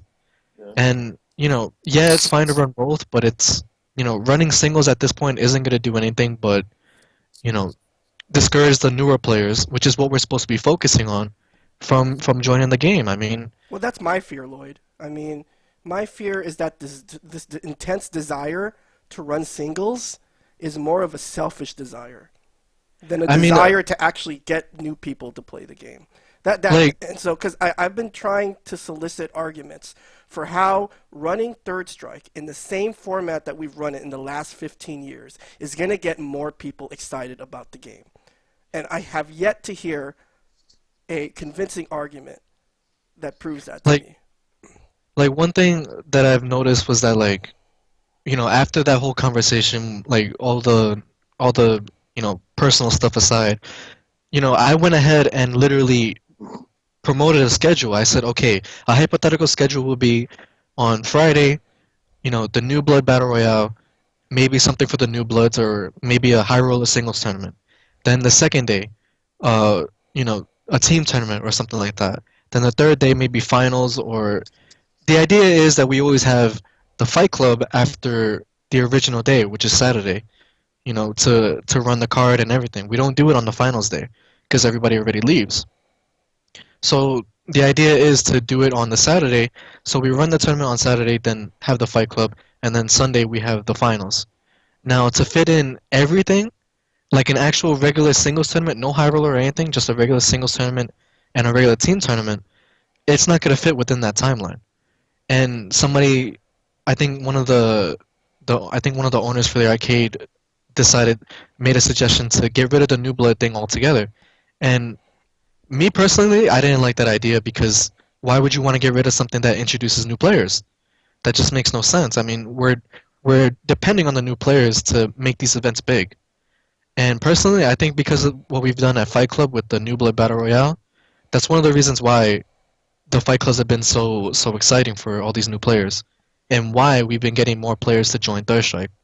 So I mean, Because all that hasn't is yeah hasn't the stigma of Third Strike always been like, oh, Third Strike players, they're elitists, I right? mean, They're elitists. exactly. They're not friendly. It's so hard to believe. They have this chip on their shoulder. I mean, what we're trying to do is we're trying to change all that. We're trying to change that image. To eliminate something like the New Blood, events is, like you said, Lloyd. It just doesn't sound like It's the not going to right, work. you know. It's defeating the purpose of what we're trying to do here. And you know, when it comes to something like TFC, yeah, people can say like we'll have enough resources to run both.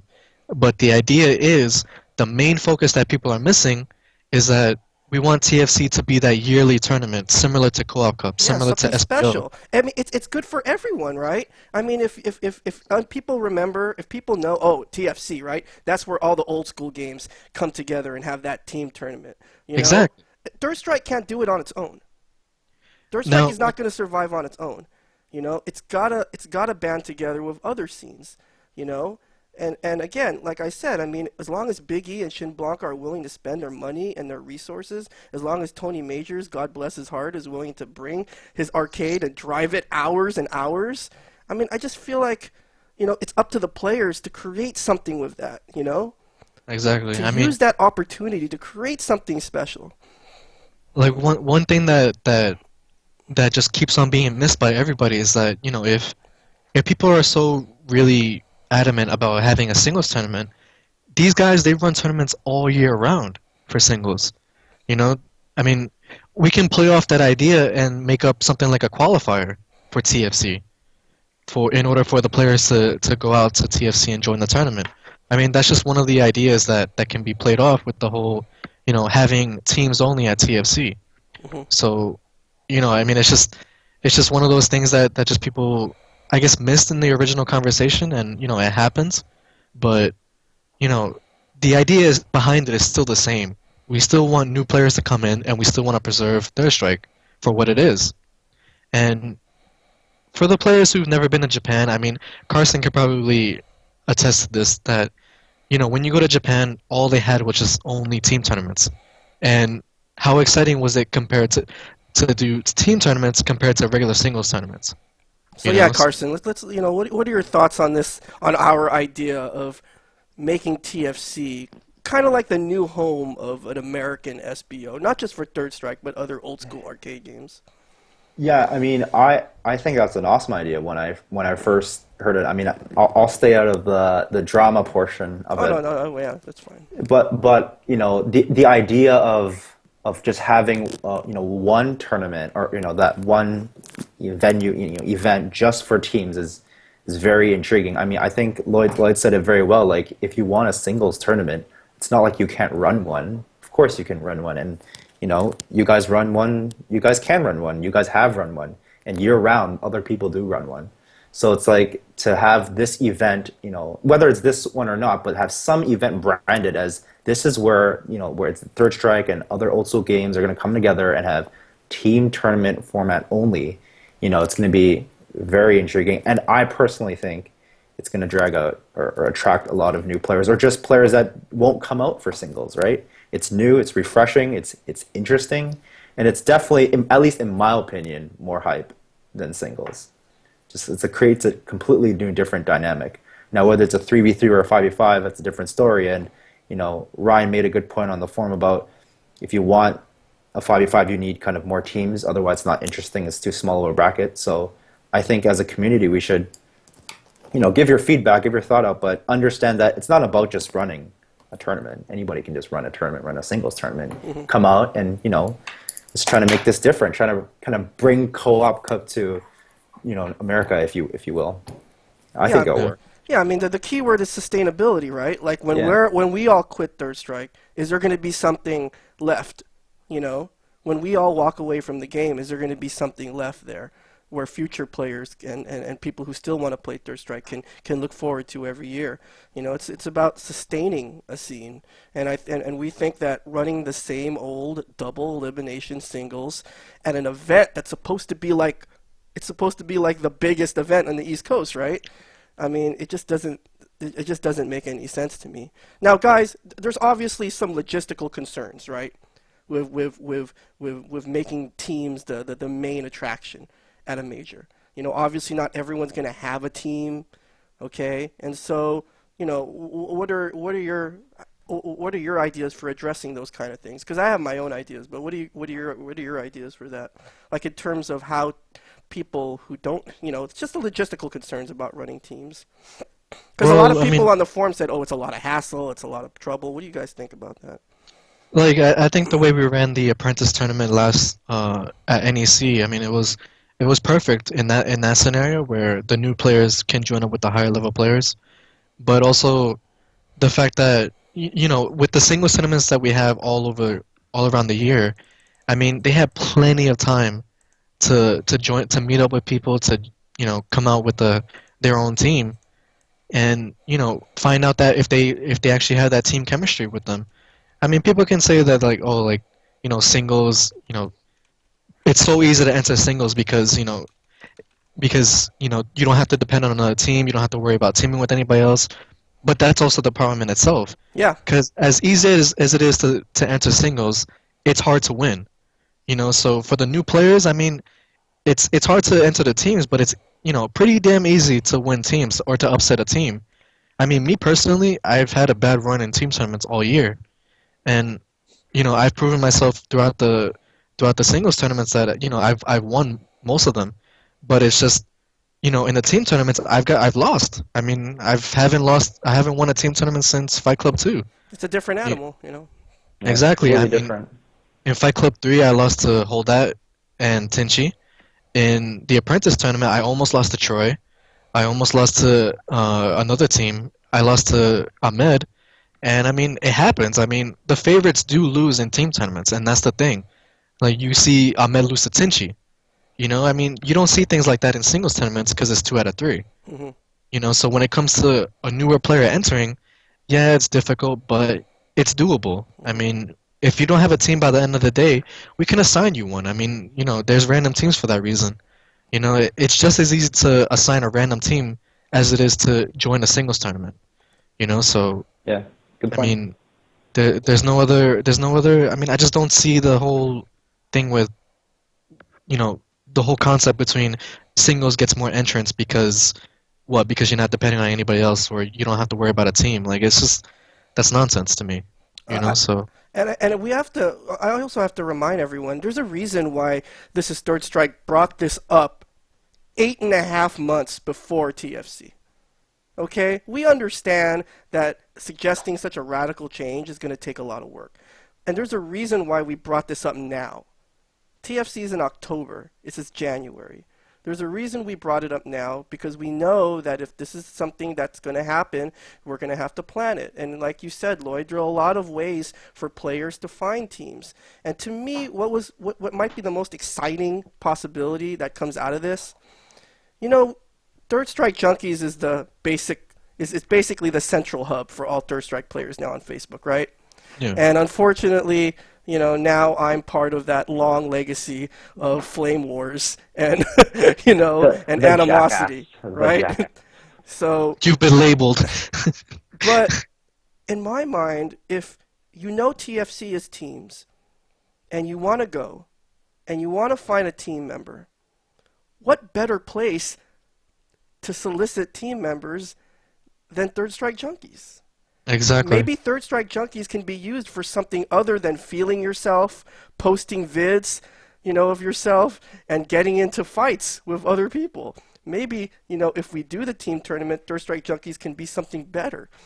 Can serve as that one of those ways in which players can come together. Hey, like say for example, right? Just example, this Third Strike player in Iowa, he's like, wow, I want to go to TFC, but I want to have a team member. Hey, is there anybody in my immediate area that might be interested in teaming with me? You know what I mean? It's all about building a community, and I just don't. What's funny about that too is that actually happened for Co-op Cup. If you look closely, I mean, there were some people who posted and they were saying like, oh, who's going to Co-op Cup? Who wants like a scrub player or something like that, or something like that. The discussion is still there that people would say like, like I need a team. Who wants to team with me? I mean, it happens, and people can form teams that way.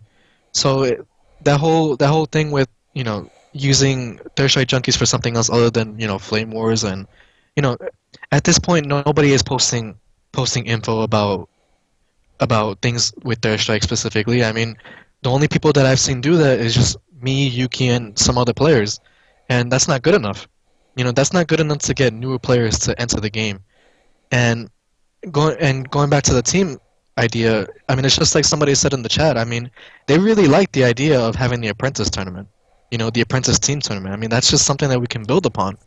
So, I mean, the entire argument between having both singles and teams, I mean, it's just I think it's just trying to hold on to the past traditions of America, and that's not going to do it for the current state. So. And another thing that I think Lance brought it up in the on 3S Junkies. Whenever you have a tournament that has singles and teams always loses a little shine, right? Like there's always that perception that teams is the side thing. Yeah. And singles is the main thing. I don't know. I mean, and after a while, you start to realize that singles will start to lose its shine now, because over the past year, I mean, singles already has lost its shine. Well, exactly. Strike, right? Exactly, because how many times this year have you seen top 4 or top 3 New York players? I mean, at all the major events for singles this year or last year, I mean, it's all been New York players for the top 8 or top 3. So people get tired of seeing that. People didn't want to see Justin Wong winning with Chun every single year, so people didn't want to see Nuki versus Justin, Chun Mirror at Evo every year. And look at what happened. They ended up changing the format too for losers. They made it single game. I mean, weren't you there for that tournament where they made the format one game in losers, Evo, something like that? Yeah, because they were running out of time. Yeah. Exactly, and because they ran out of time, they weren't able to make run the format the way they wanted it.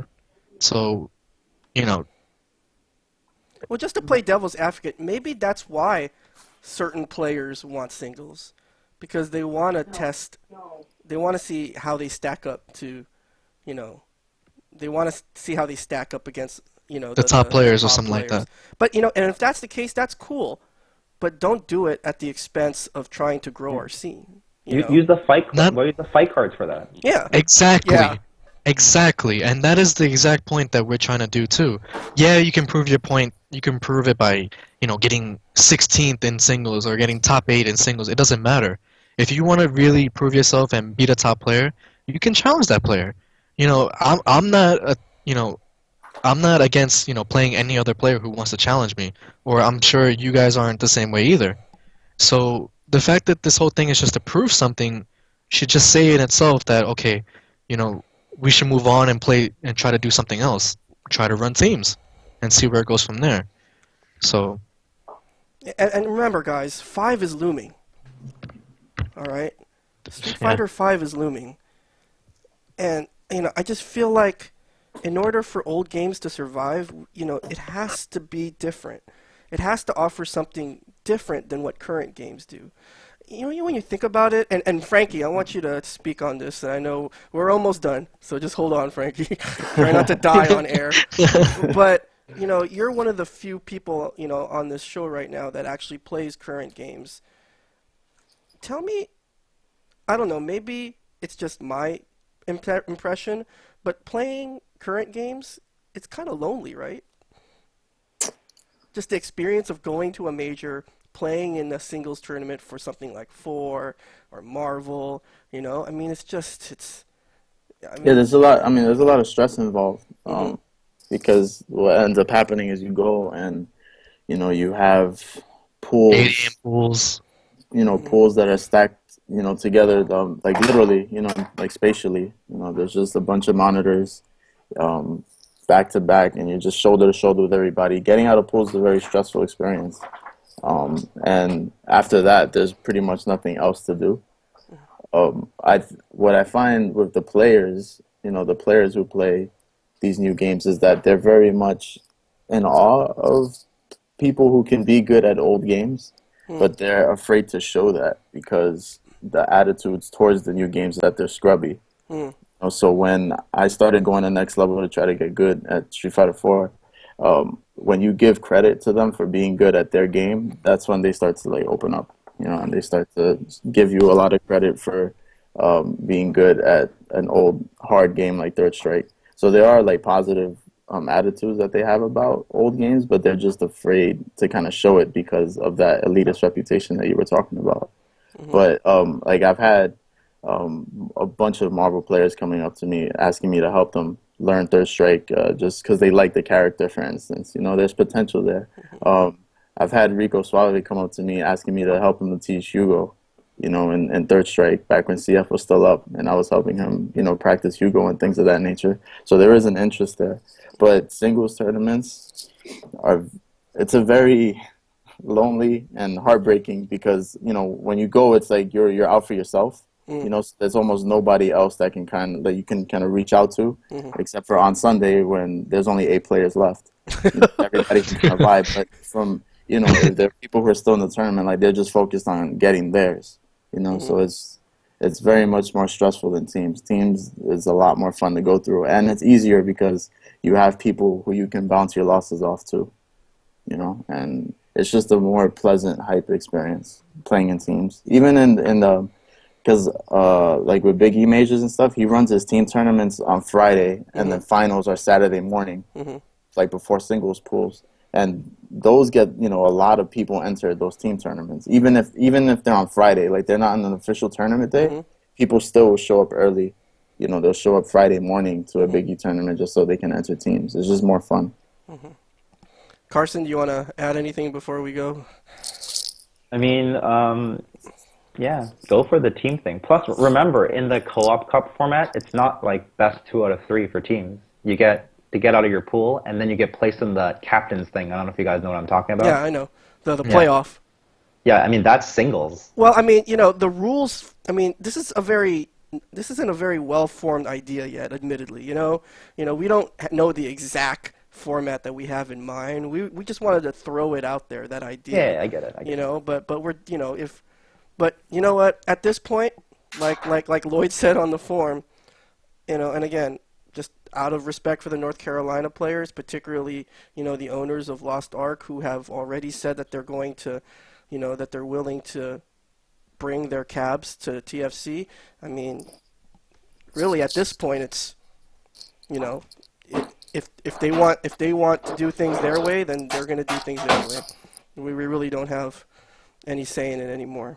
But we just hope that anyone who's watching this, if you guys see things the way we do, and also think that, teams is going to be the key to, building the scene and getting more people to play, then make your voices heard. But as far as we're concerned, in terms of the planning of TFC, that's all on Exodus and the NC players now.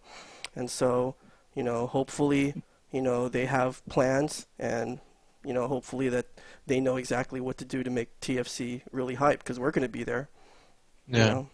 And so I mean, of course, we're going to be there to play in the tournament, to show support for the tournament as well. whatever tournament they give, whatever I mean, tournament they decide. yeah. I mean, people, just because there was some bad drama in the forum or whatever.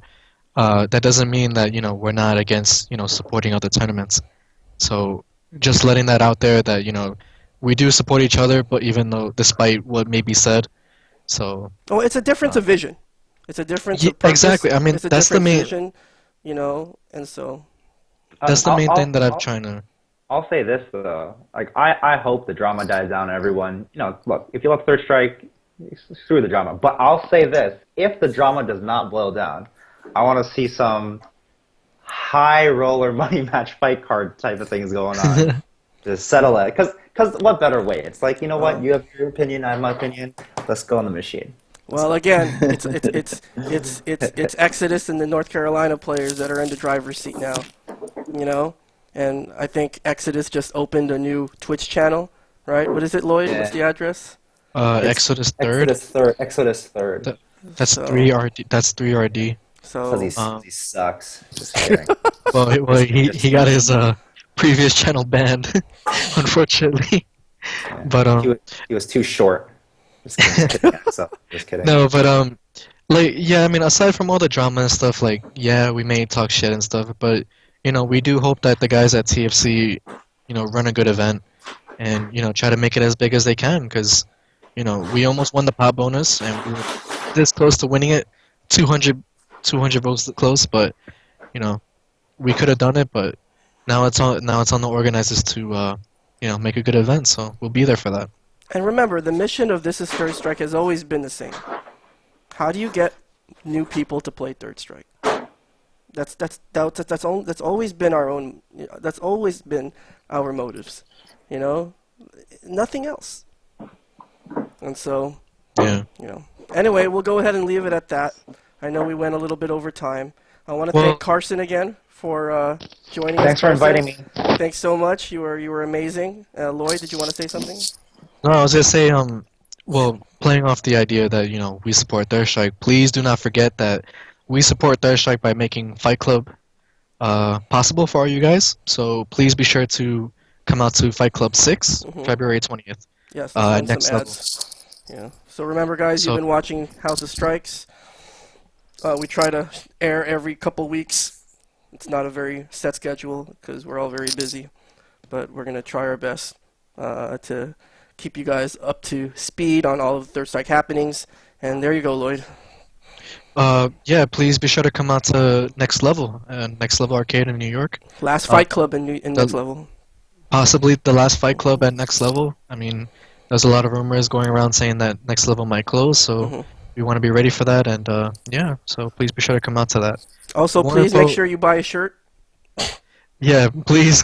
I mean, these shirts help us promote Third Strike the way we do, and also, I mean, people come to the tournaments with these shirts. I I'm think. sorry I didn't wear it on the stream. It's okay, Carson. I know. I did wear it. It was under the hoodie. Oh, under the hoodie. Okay. Yeah. Also, make sure you follow us on our various social media platforms: Facebook, Twitter. You can catch replays of this show and other shows on Lloyd's YouTube channel. And so Also, once again, yeah, go ahead. Also, be sure to check out our top 8 commentary for Cooperation Cup. It's on the channel as well. And yeah, I mean, if you guys want more info on Fight Club 6, you can check out what's the short link? What is it? tinyurl.com/something. Slash Third Strike Fight Club 6. I'll post it in the chat for you guys. But yeah, so just be sure to show some support for that, guys. So yeah, that's pretty much it. All right, Frankie, any last words? Bye. All right, guys. So we'll see you next time. And until then, take it easy and play Third Strike. It's a good game. Later. See you guys.